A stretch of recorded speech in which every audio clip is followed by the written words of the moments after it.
الذي علم القرآن وأكرمنا بالإسلام وأنعم علينا بالإيمان نستغفره ونتوب إليه ونشهد أن لا إله إلا الله وحده لا شريك له ونشهد أن سيدنا وسندنا وحبيبنا وطبيبنا وطبيب أرواحنا محمدا عبد الله ورسوله أرسله بالحق بشيرا ونذيرا وداعيا إلى الله بإذنه وسراجا وقمرا منيرا أما بعد فقد قال الله تعالى في كلامه المجيد وفي فرقانه الحميد أعوذ بالله من الشيطان الرجيم بسم الله الرحمن الرحيم إن الله وملائكته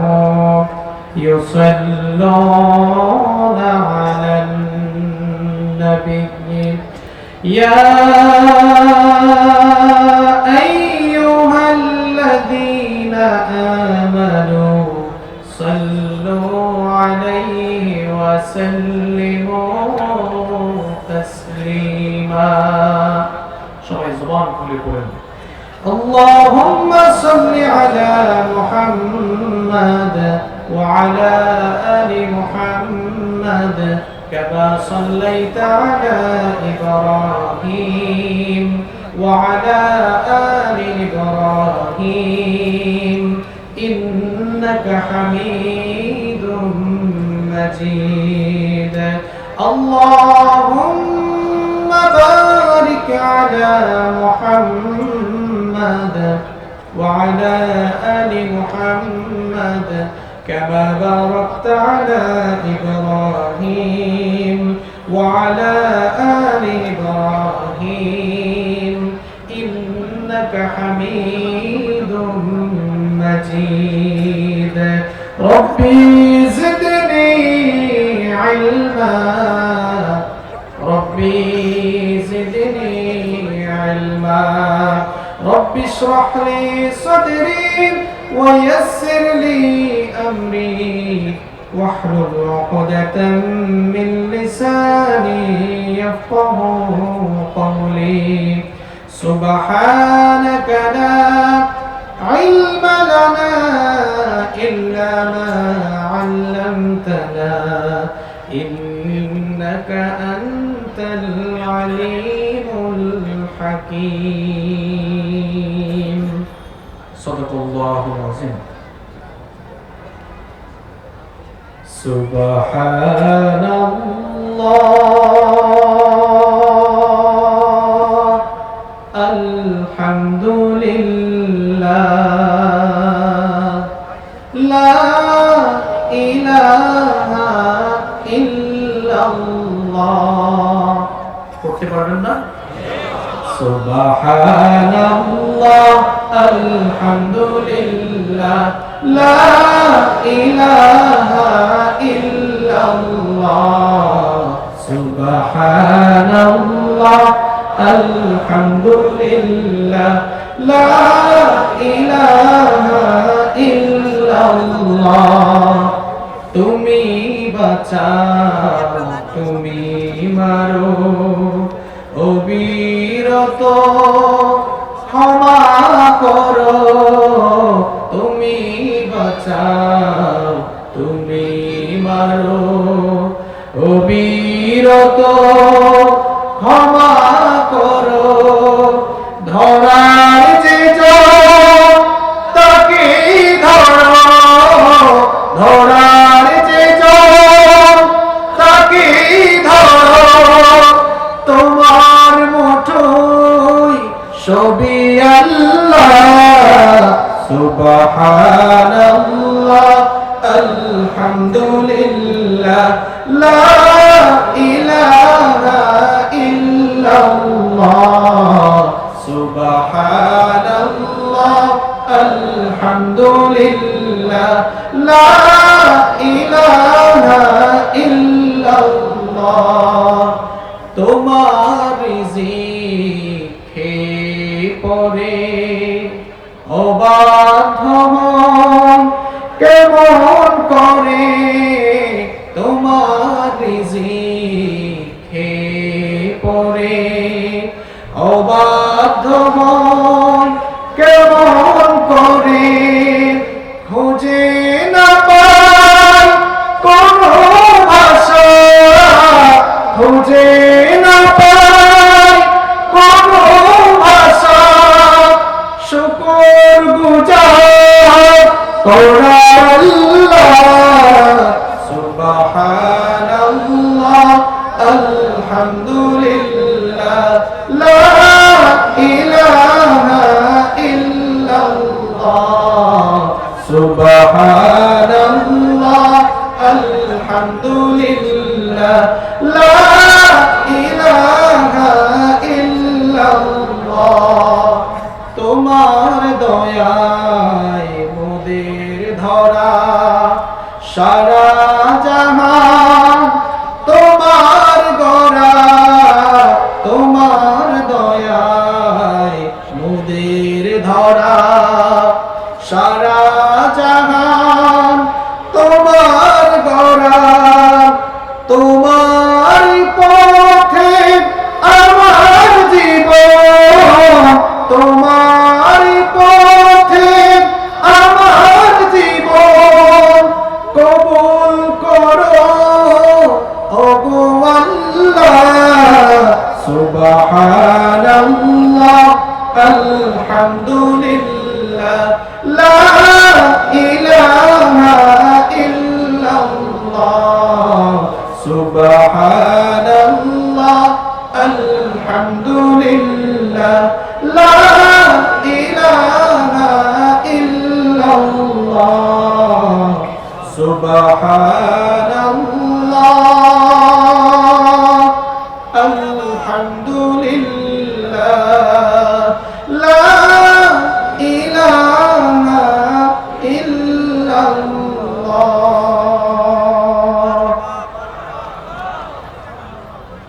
বাংলাদেশের সর্ববৃহৎ city corporation Gazipur মহানগরীর কাশিমপুর থানার অন্তর্গত গার্মেন্টস শ্রমিক ভাইদের উদ্যোগে 2 দিনব্যাপী 10ম বার্ষিক তাফসীরুল কোরআন ও দোয়া মাহফিলের আজকের প্রথম দিনের মুহতারাম শ্রদ্ধাভাজন সভাপতি, বিশিষ্ট আলেমে দ্বীন, বিশিষ্ট ইসলামী চিন্তাবিদ ও গবেষক, গাজীপুরবাসীর অহংকার, সকলেরই অত্যন্ত শ্রদ্ধাভাজন ব্যক্তিত্ব, প্রবীণ আলেমে দ্বীন, বিএডিসি জামে মসজিদের সম্মানিত খতিব হযরত মাওলানা আব্দুল মান্নান সাহেব, আতালাল্লাহু উমরাহু ওয়া বারাকাল্লাহু ফি হায়াতিহি। আমরা সবাই বলি আমিন। মানুষের পরিমাণ যত, আমিন বলার উচ্চারণটা কি সেরকম হয়েছে বলেন আপনারা? আমাদের অনেক ভাইরা ভেবেছেন যে হুজুর মাওলানা আব্দুল মান্নান সাহেবের জন্য আরবিতে দোয়া করেছেন, এখানে আমরা আমিন বললে আমাদের তো কোনো ফায়দা নেই। আসলে আমরা সবাই নিজেদের স্বার্থের কথা আগে চিন্তা করি, এজন্য অনেকে ভেবেছেন আব্দুল মান্নান সাহেবের জন্য হুজুর দোয়া করেছেন, আমরা আমিন কেনই বা বলবো, আমাদের তো কোনো লাভ নেই। ইসলাম, আমাদের এই জীবন ব্যবস্থা, আমাদের এই ধর্ম কত সুন্দর, এটা সংকীর্ণতার গণ্ডির ভেতরে আবদ্ধ নয়। আপনি যখনই কোনো ভাইয়ের জন্য দোয়া করবেন, যখন আপনি একজন মুসলমান হয়ে আরেকজন মুসলমানের জন্য দোয়া করেন, ফেরেশতা তখন আল্লাহ তাআলার কাছে আবেদন জানায়, রব, এই গোলাম, এই বান্দা সে তার ভাইয়ের জন্য দোয়া করেছে, এই দোয়াটা আগে তার জন্য আপনি কবুল করেন। দেখছেন এখন আওয়াজ কেমন? কারণ এখন নিজের বেনিফিটটা বুঝতে পেরেছি, সেই ইসলাম ধর্মের অনুসারী হতে পেরেছি আমরা, আলহামদুলিল্লাহ। আজকের প্রোগ্রামের সম্মানিত প্রধান অতিথি, বিশিষ্ট সমাজসেবক, বিশিষ্ট রাজনীতিবিদ, বাংলাদেশের বৃহত্তম রাজনৈতিক দল বাংলাদেশ আওয়ামী লীগের গাজীপুর মহানগরীর সংগ্রামী সহসভাপতি, আপনাদের সকলের অত্যন্ত পরিচিত এবং প্রিয় মানুষ জনাব মোহাম্মদ রেজাউল করিম মন্ডল সাহেব, আল্লাহ তাআলা ওনার নেক হায়াত বাড়িয়ে দিন, পাশাপাশি তাকে কোরআনের জন্য, ইসলামের জন্য কবুল করুন, আমরা সবাই বলি আমিন। আজকের প্রোগ্রামে আমার আগে কোরআন এবং সুন্নাহ থেকে কথা বলেছেন বাংলাদেশের আরেকজন নন্দিত দাঈ ইলাল্লাহ, সারা দেশেই যিনি অত্যন্ত সুনামের সাথে দাওয়াতের কাজ করে যাচ্ছেন, আমাদের সকলেরই পরিচিত মুখ, বিশিষ্ট ইসলামী চিন্তাবিদ ও গবেষক হযরত মাওলানা আব্দুল হাই মুহাম্মদ সাইফুল্লাহ হাফিজাহুল্লাহ ওয়া রাআহ, বারাকাল্লাহু ফি হায়াতিহি ওয়া ইলমিহি ওয়া আমালিহি, আমরা সবাই বলি আমিন। আজকের প্রোগ্রামে উপস্থিত আছেন সম্মানিত অতিথিবৃন্দ, মঞ্চে বসা শ্রদ্ধাভাজন উলামায়ে কেরাম, এসেছেন অনেক বড় বড় উলামায়ে কেরাম, যাদের ছাত্র হতে পারলে আমি নিজেকে সৌভাগ্যবান মনে করতাম।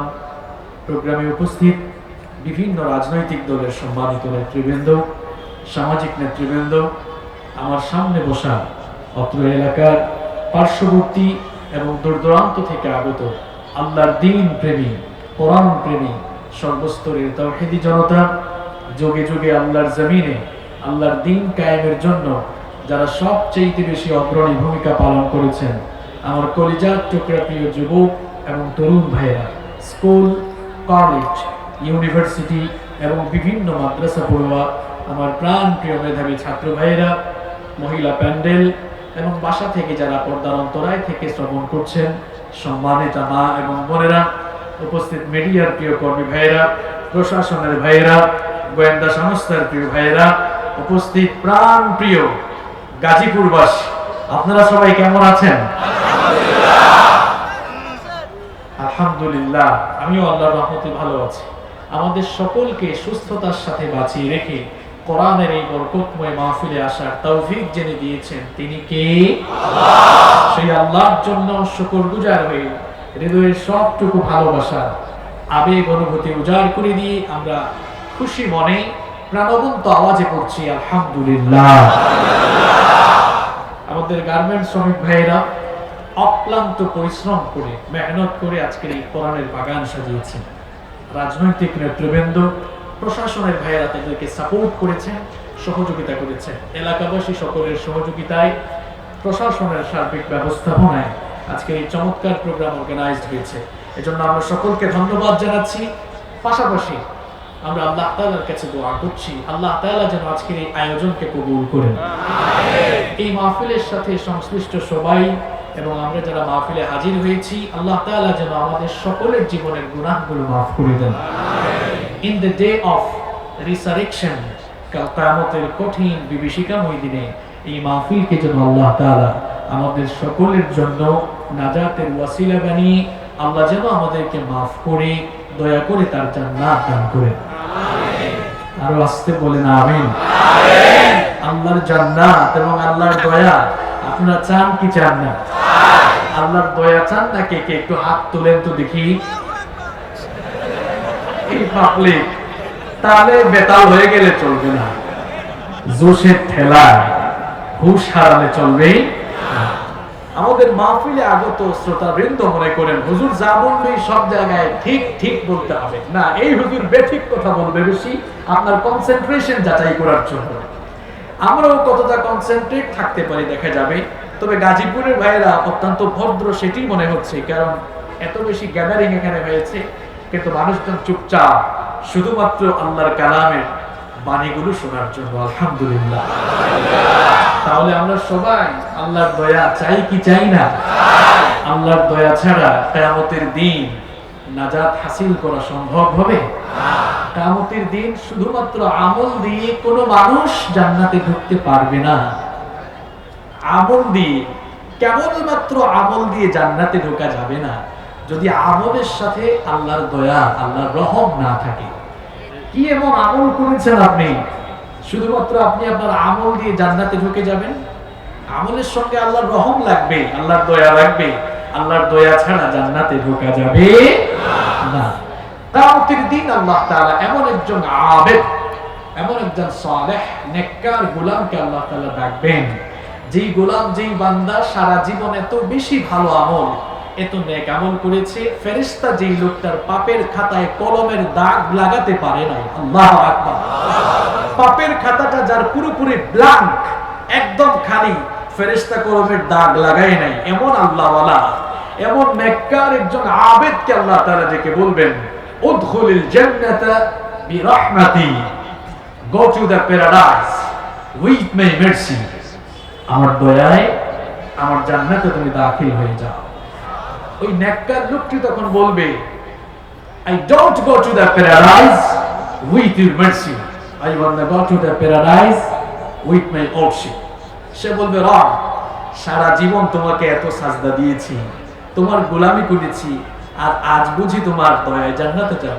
নো, বাল বিআমালি, আমি আমার আমল দিয়ে জান্নাতে ঢুকতে চাই। রব্বুল আলামিন ফেরেশতাদেরকে ডেকে বলবেন, ও আমার ফেরেশতারা, শুনেছো নাকি আমার এই গোলাম কি বলল? আমার এই গোলাম, সে নাকি আমার দয়ায় জান্নাতে ঢুকতে চায় না, সে নাকি তার আমল দিয়ে জান্নাতে ঢুকতে চায়। আমিও দেখতে চাই আমার এই গোলাম, আমার এই বান্দার নেক আমলের পরিমাণ বেশি নাকি আমার এই বান্দার প্রতি আমার প্রদত্ত দয়ার পরিমাণ বেশি। আল্লাহ তাআলা ফেরেশতাদেরকে ডেকে বলবেন, ও আমার ফেরেশতারা, আমার এই গোলাম, আমার এই বান্দা তার জন্ম থেকে নিয়ে মৃত্যু পর্যন্ত গোটা জীবনভর যত নেক আমল করেছে, আমার বান্দার সারা জীবনের সমগ্র নেক আমলগুলোকে মিজানের এক পাল্লায় রাখো। আর আমি আমার বান্দার প্রতি অগণিত দয়া করেছি। আমার আপনার প্রতি আল্লাহ তাআলা কত যে দয়া করেছেন, কত নিয়ামতের সাগরে আল্লাহ যে আমাদেরকে ডুবিয়ে রেখেছেন, সেই নিয়ামত পাল্লায় রাখো। ফেরেশতারা যখন ওই বান্দার গোটা জীবনের নেক আমলগুলোকে মিজানের এক পাল্লায় রাখবে, আর আরেক পাল্লায় যখন আল্লাহর দেওয়া একটা চক্ষু নামক দয়াকে রাখবে, দেখা যাবে বান্দার সারা জীবনের নেক আমলের চাইতে আল্লাহর দেওয়া একটা চক্ষু নামক দয়ার পাল্লা ভারী হয়ে যাবে। বান্দা তার ভুল বুঝতে পারবে, বান্দা তার ভুল বুঝতে পেরে বলবে, ও আল্লাহ, বুঝতে পেরেছি আমি আজ আমি কেবলমাত্র আমার আমল দিয়ে জান্নাতে ঢুকতে পারবো না। যদি আমার উপরে তুমি ইহসান না করো, আমার উপরে যদি দয়া না করো, আমার রব দয়া করে তুমি আমাকে মাফ করো, আর তোমার দয়ায় তোমার জান্নাত আমায় দান করো। রব্বুল আলামিন ফেরেশতাদেরকে ডেকে বলবেন, আমার ফেরেশতারা তাকিয়ে দেখ, এতক্ষণ পর আমার এই গোলাম, আমার এই বান্দা লাইনে এসেছে, এতক্ষণ পর সে বুঝতে পেরেছে আমার দয়া ছাড়া আজ সে নাজাত পাবে না। আল্লাহ তাআলা ডেকে বলবেন, আমার গোলাম আয় আয়, আমি আজ তোকে আমার দয়ায় মাফ করে দিয়ে আমার দয়ায় আমার জান্নাতের ভেতরে তোকে ঢুকিয়ে দিলাম।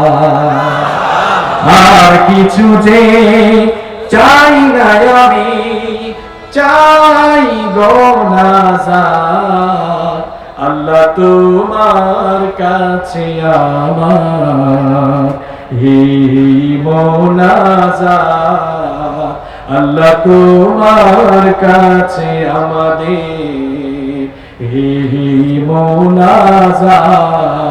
পড়েন আমিন। তাহলে আল্লাহর দয়ার দরকার আছে না নেই? আল্লাহ তাআলা আমাদেরকে দুনিয়া আখিরাতে তার দয়ার কান্ডারি, তার দয়া যারা পাবে সেই সকল লোকদের কাতারে আমাদেরকে শামিল করুন। আরো আসতে বলেন আমিন। আমার বাবারা, আমার ভাইয়েরা, যেহেতু অনেক বেশি গ্যাদারিং হয়ে গিয়েছে, অনেক রাতও হয়েছে, খুব লম্বা বক্তব্য হবে না, একেবারে শর্টকাট জীবন পরিবর্তনমূলক কিছু কথা আমরা কোরআন এবং সুন্নাহ থেকে শ্রবণ করব ইনশাআল্লাহ। আখেরি মোনাজাত পর্যন্ত থেকে মোনাজাতের মাধ্যমে আমরা আজকে বাড়ি ফিরতে পারবো তো ইনশাআল্লাহ। আল্লাহ তাআলা আমাদেরকে কবুল করেন। সম্মানিত ভাইয়েরা, সবাই আমার সাথে পার্টিসিপেট করবেন, কথা বলবেন। আমি সবার রেসপন্স কামনা করছি, কারণ প্রত্যেকের রেসপন্স এবং আপনাদের পার্টিসিপেটের মধ্য দিয়ে আজকের আলোচনা ইফেক্টিভ হবে ইনশাআল্লাহ। সম্মানিত ভাইয়েরা, আল্লাহ তাআলা এই পৃথিবীতে আমাদেরকে সৃষ্টি করে পাঠিয়েছেন। আমরা নিজের ইচ্ছায় এই পৃথিবীতে আসি নাই, আমরা যার ইচ্ছায় পৃথিবীতে এসেছি তিনি কে? যার ইচ্ছায় আমরা দুনিয়া থেকে চলে যাব তিনি কে? তাহলে বোঝা গেল আমরা দুনিয়াতে এসেছি আল্লাহ তাআলার ইচ্ছায়, আবার চলেও যাব যার ইচ্ছায় তিনি কে? আল্লাহর ইচ্ছায় এসেছি, আল্লাহর ইচ্ছায় চলে যাব।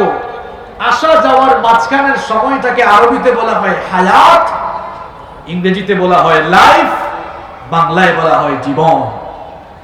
আসা আর চলে যাওয়ার মাঝখানের এই টাইমিংটাই আমাদের জীবন। আমাদের এই জীবনে সুসময় রয়েছে, দুঃসময় রয়েছে। আমাদের এই জীবনে উত্থান রয়েছে, পতন রয়েছে। আমাদের এই ক্ষুদ্র জীবনে সুখের সাথে দুঃখ রয়েছে, আনন্দের সাথে বেদনা রয়েছে। নাকি এখানে এমন কেউ আছেন যার জীবনে কোনো দুঃখ কষ্ট নাই? যার জীবনে দুঃখ নাই, কষ্ট নাই, এমন একজন ভাই থাকলে একটু হাত তোলেন তো, আপনার চেহারাখানি আমরা একটু দেখি। তার মানে বোঝা গেল যে সেক্টরে যে মানুষই থাকুক না কেন, হোক সে আলেম, হোক সে রাজনীতিবিদ, হোক সে ব্যবসায়ী, হোক সে গার্মেন্টস মালিক, হোক সে গার্মেন্টসের শ্রমিক, হোক সে আপার ক্লাসের, হোক সে লোয়ার ক্লাসে, সবার জীবনে কম বেশি দুঃখ কষ্ট আছে না নাই? আমাদের জীবনে এই যে দুঃখ কষ্ট, মাঝে মাঝে আবার আল্লাহর গজব আসে, বিপদ আসে, মুসিবত আসে। আপনারা কি মনে করেন এগুলো এমনি এমনি আসে? আমি আগেই বলেছি, কথা বলতে হবে, এগুলো কি এমনি এমনি আসে? আমি গতানুগতিক ওই চিল্লা চিল্লি আর কিচ্ছা কাহিনী বললে বানা মানুষ না। আমি আপনাদেরকে খুব কম সময়ে শিক্ষামূলক কিছু কথা উপহার দিয়ে যাব ইনশাআল্লাহ। এই যে আমাদের জীবন মৃত্যুর মাঝখানের সময়টা, আমি বলেছি এখানে উত্থান পতন আছে, সুখ দুঃখ আছে, সুসময় দুঃসময় আছে।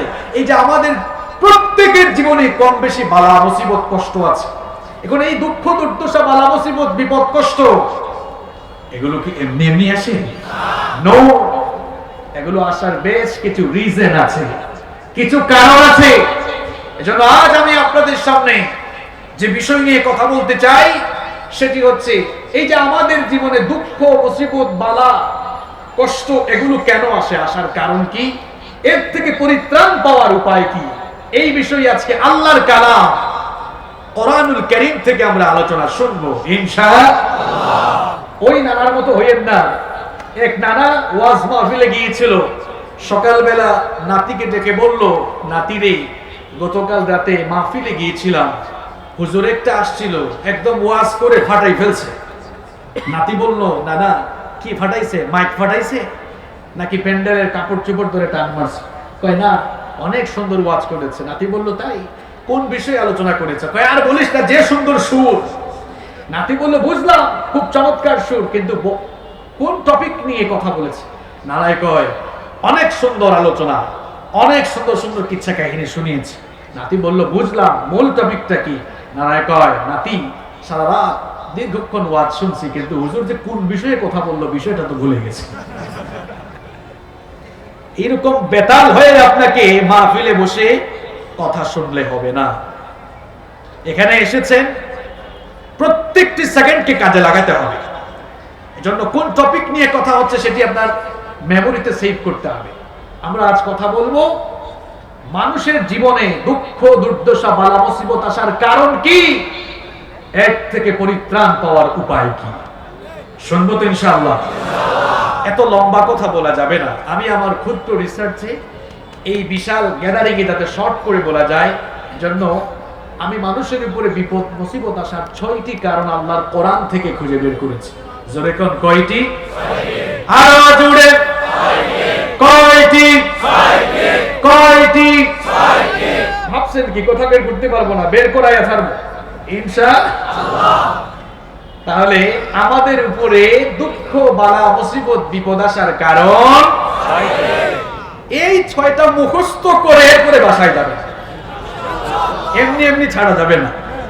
আসেন আর কথা বাড়াবো না। নাম্বার 1, আমাদের জীবনে বিপদ মুসিবত আল্লাহ তাআলা দেন, আমরা যেন সাবধান হই, সতর্ক হই, আমাদের ভেতরে যেন আল্লাহর ভয় জাগে। এই জন্য মাঝে মাঝে আল্লাহ আমাদের উপরে বিপদ দেন, গজব দেন, যেন আমরা কাকে ভয় করি? রব্বুল আলামিন কোরআনুল কারীমের 32 নম্বর সূরা সূরাতুস সাজদা এর 21 নম্বর আয়াতে এই জন্য সুন্দর করে বললেন, وَلَنُذِيقَنَّهُم مِّنَ الْعَذَابِ الْأَدْنَىٰ دُونَ الْعَذَابِ الْأَكْبَرِ لَعَلَّهُمْ يَرْجِعُونَ। আল্লাহ তাআলা বলেন যাতে করে সে আমার পথে ফিরে আসতে পারে। এই জন্য মাঝে মাঝে আল্লাহ ভয় দেখানোর জন্য গজব নাযিল করেন। আবার অন্যদিকে কোরআনুল কারীমের 9 নম্বর সূরা সূরাতুত তাওবা এর 126 নম্বর আয়াতে আরো সুন্দর করে রব্বুল আলামিন বললেন, আওয়ালা ইয়ারাউনা আন্নাহুম ইফতানুনা ফি কুল্লি আমিন মাররাতান আও মাররাতাইনি সুম্মা লা ইয়াতুবুনা ওয়া লা হুম আল্লাহ তাআলা বলেন তারা কি দেখে না বছরে দুবার কিংবা একবার তাদের উপরে গজব আসে, এগুলো তো এমনি এমনি আসে না। আমার বান্দার ভেতরে আমার ভয় জাগ্রত করার জন্য আমি গজবটা পাঠাই। আমার বান্দা যখন বেশি বেশি দুনিয়ামুখী হয়ে যায়, আমার বান্দা যখন আমাকে ভুলে গিয়ে দুনিয়ামুখী হয়ে সে যখন আখিরাতকে ভুলে যায়, আমার বান্দার উপরে গজব নাজিল করি যাতে সে তাওবা করে আমার দিকে ফিরে আসে। এই তো 5-6 দিন আগে ফজরের সময় ভূমিকম্প হয়েছে, জো বাইডেনের তরফ থেকে নাকি আল্লাহর তরফ থেকে? কথা কয় না? গাজীপুরে কি ভূমিকম্প হয়েছিল নাকি? আমরা যে এত বাহাদুরি করি, টাকার বড়াই করি, ক্ষমতার অহংকার করি, আমরা যে শিক্ষা দীক্ষার বড়াই করি, আপনাকে আমাকে ধ্বংস করে দেওয়ার জন্য আল্লাহর কি কয়েকদিন সময় লাগবে নাকি?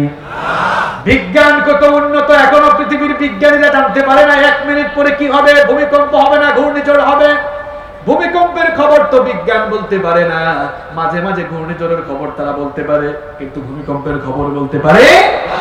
এই যে আপনি এত বড়াই করেন, তো অহংকার করেন, মুহূর্তের মধ্যেই ভূমিকম্প দিয়ে আপনার বিশাল বিশাল দাঁড়ান, বিশাল ক্ষমতা, বিশাল অহংকার, আপনার সব কিছুকে মাটির সঙ্গে মিশিয়ে দিয়ে ধ্বংস করে দিতে পারেন যিনি, তিনি কি? এজন্য সামান্য কিছু হয়ে গেলে এত বড়াই করবেন না, আল্লাহর আযাবকে ভয় করেন। আল্লাহর দ্বীনের বিরুদ্ধে গেলেই কিন্তু গজব আসতে পারে। এই যে মাঝে মাঝে আল্লাহ গজব দেন, ফজরের নামাজের সময় ভূমিকম্প আসলো, কিছু মানুষ তখন নামাজে দাঁড়িয়ে রবের জন্য তেলাওয়াত করছে, নামাজে দাঁড়িয়ে রবের পায়ে সাজদায় পড়ে গিয়েছে, আর কিছু মানুষ বেনামাজি হয়ে ঘরের মধ্যে ঘুমিয়েছে। আছে না নাই? খাট কম্পন শুরু হয়েছে, পুরো বিল্ডিং নড়াচড়া করে।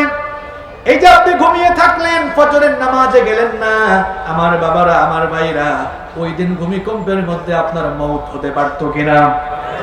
মওত তো আপনার হাতে নয়, মওতের ফয়সালা যার হাতে তিনি কে? আপনি যে নামাজে গেলেন না, এ কেমন ঈমান আপনার? এই ঈমান আপনাকে তো মসজিদ পর্যন্ত ঢোকাতে পারে না। এ দুর্বল ঈমান কেমনে আপনাকে জান্নাতে নিবে? আর আমার দেশে ফজরের নামাজের অবস্থা হলো এমন, আমার দেশে ফজরের নামাজের চেয়ে জানাজার নামাজে মানুষ কম না বেশি?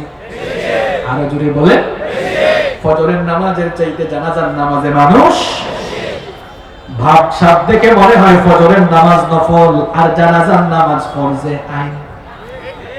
কথা কোন না কেন? নইলে দেখা যায় তার ঘর থেকে 20 হাত, 50 হাত, 100 হাত দূরে ফজরের নামাজে যায় না, কিন্তু দেখা যায় জানাজার নামাজে হাজির হওয়ার জন্য ঢাকা থেকে দিনাজপুরে গিয়ে হাজির হয়। এত টাকা পড়ছে কেন? তার মতলবটা কোন জায়গায়, এটা আপনাকে ফাইন্ড আউট করতে হবে। তার মতলবটা মূলত ওই জায়গায়, জানাজার নামাজের আগে বক্তব্য দেওয়ার সুযোগ আছে, ফজরের নামাজের আগে বক্তব্য দেওয়ার সুযোগ নাই। পাবলিক তাইলে কম বেশি জানে, বোঝা যায়। এই যে আপনি ঘুমিয়ে থাকলেন, নামাজে গেলেন না, এ কেমন ঈমান আপনার? সেই সময় তো আপনার মওত হয়ে যেতে পারত, প্রত্যেকদিন যে রাতের বেলা আপনি ঘুমান, ঘুমানোর সময় তো একটা দোয়া আছে, আমার মনে হয় দোয়াটা আপনারা জানেন, ঘুম এক প্রকার মওত। এই জন্য আমরা ঘুমানোর সময় বলি আল্লাহুম্মা বিসমিকা আমুতু। এখানে আলেম যারা আছেন, আমুতু মানে মারা যাচ্ছি, আর ঘুম মানে আমরা তো আল্লাহ তো শিখাতে পারতেন আল্লাহুম্মা বিসমিকা আনামু। এখানে আলেমরা যারা আছেন, ঘুমের আরবি মউত নাকি নওম? আচ্ছা আপনাদেরকেও শিখাই দিই, মৃত্যুর আরবি হচ্ছে মাউত। সবাই একটু জোরে বলেন তো, মৃত্যুর আরবি কি? আরো জোরে বলেন। ঘুম, এটার ইংরেজি তো সবাই জানেন, ইংরেজি কি জানেন, কিন্তু আরবিটা কি? নওম। এখন আল্লাহ তো দোয়া শিখালেন আল্লাহুম্মা বিসমিকা আমুতু। আমুতু মানে আমি মারা যাচ্ছি। আল্লাহুম্মা, হে আমার আল্লাহ, হে আমার রব, বিসমিকা তোমার নামে আমুতু মারা যাচ্ছি।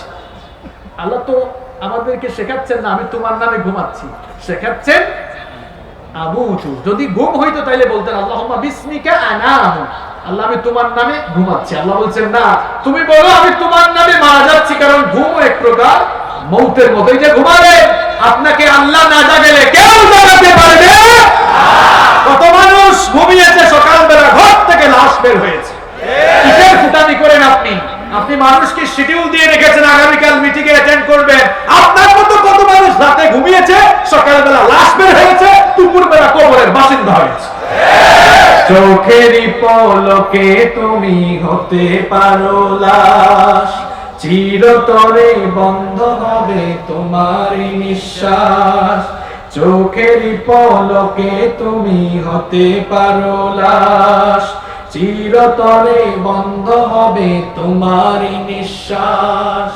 হবে তোমার নাম মসজিদের মাইকে, বাড়িওয়ালা নাই রে, বাড়ি নাই রে দুনিয়াতে, বাড়িওয়ালা নাই রে, বাড়ি নাই রে দুনিয়াতে, বাড়িওয়ালা নাই রে, বাড়ি নাই রে দুনিয়াতে, বাড়িওয়ালা নাই রে, বাড়ি নাই রে দুনিয়াতে। তোমার ভয়ে থাকতো মানুষ ছিল বাহাদুরি, ভাবনি হাওয়ার ওরা তুমি যে রঙের ঘড়ি। তোমার ভয়ে থাকতো মানুষ ছিল বাহাদুরি, ভাবনি হাওয়ায় ওরা তুমি যে রঙের ঘড়ি। সুতোই টান দিলে বলে,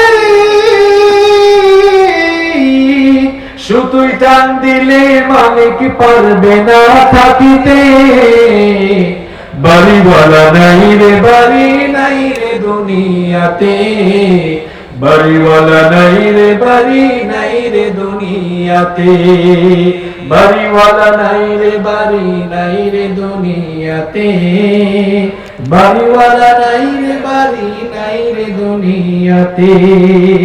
বাড়ি থাকবে, বাড়িওয়ালা থাকবে, গাড়ি থাকবে, গাড়িওয়ালা থাকবে।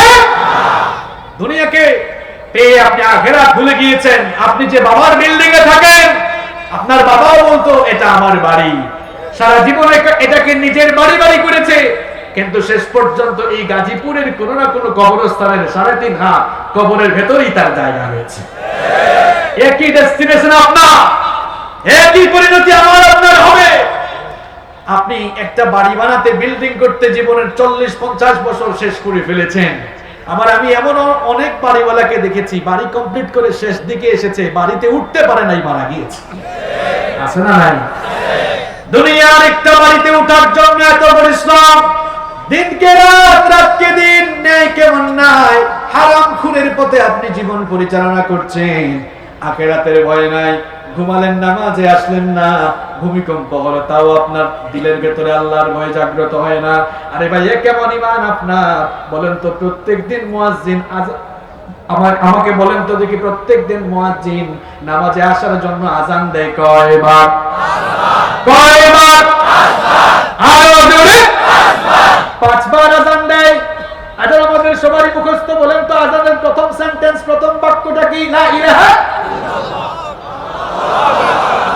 আমি তো আগেই বলছি, এই হুজুর বেঠিক কথা বলবে, কনসেন্ট্রেশন আছে কিনা যাচাই করার জন্য। বলেন আজানের প্রথম বাক্য কি লা ইলাহা ইল্লাল্লাহ নাকি আল্লাহু আকবার? আল্লাহু আকবার। ও মুসল্লি, আযানের প্রথম সেন্টেন্স তো আল্লাহ তাআলা লা ইলাহা ইল্লাল্লাহ দিতে পারতেন, কিন্তু না দিয়ে আল্লাহু আকবার কেন দিলেন? এর একটা সিগনিফিকেন্স আছে না নাই? নিশ্চয়ই এর একটা তাৎপর্য রয়েছে, মাহাত্ম্য রয়েছে। সিগনিফিকেন্স কোন জায়গায় আজ আপনাদেরকে বুঝায় দেই। এখানে অনেক আলেমরা এসেছেন, আল্লাহু আকবার অর্থ কি? আল্লাহ সবচাইতে ছোট না আল্লাহ সবচাইতে বড়? আরে বলেন, আল্লাহ সবচাইতে বড়। মুয়াজ্জিনের জবান থেকে আযানের প্রথম সেন্টেন্স বের হয় আল্লাহু আকবার, অর্থাৎ মুয়াজ্জিন জানিয়ে দেয় পৃথিবীর মানুষেরা শোনো, আল্লাহ সবচাইতে, আল্লাহ সবচাইতে। আর তুমি যে এখন কাজ করতেছো, আমি আযান দিচ্ছি, তোমার সমস্ত কাজ, ব্যবসা বাণিজ্য, বেচা কেনা, অফিস আদালত, এক কথায় দুনিয়ার সবকিছু আল্লাহর হুকুমের চেয়ে আরো জোরে বলে। আপনাকে আযান বুঝাচ্ছি আমি।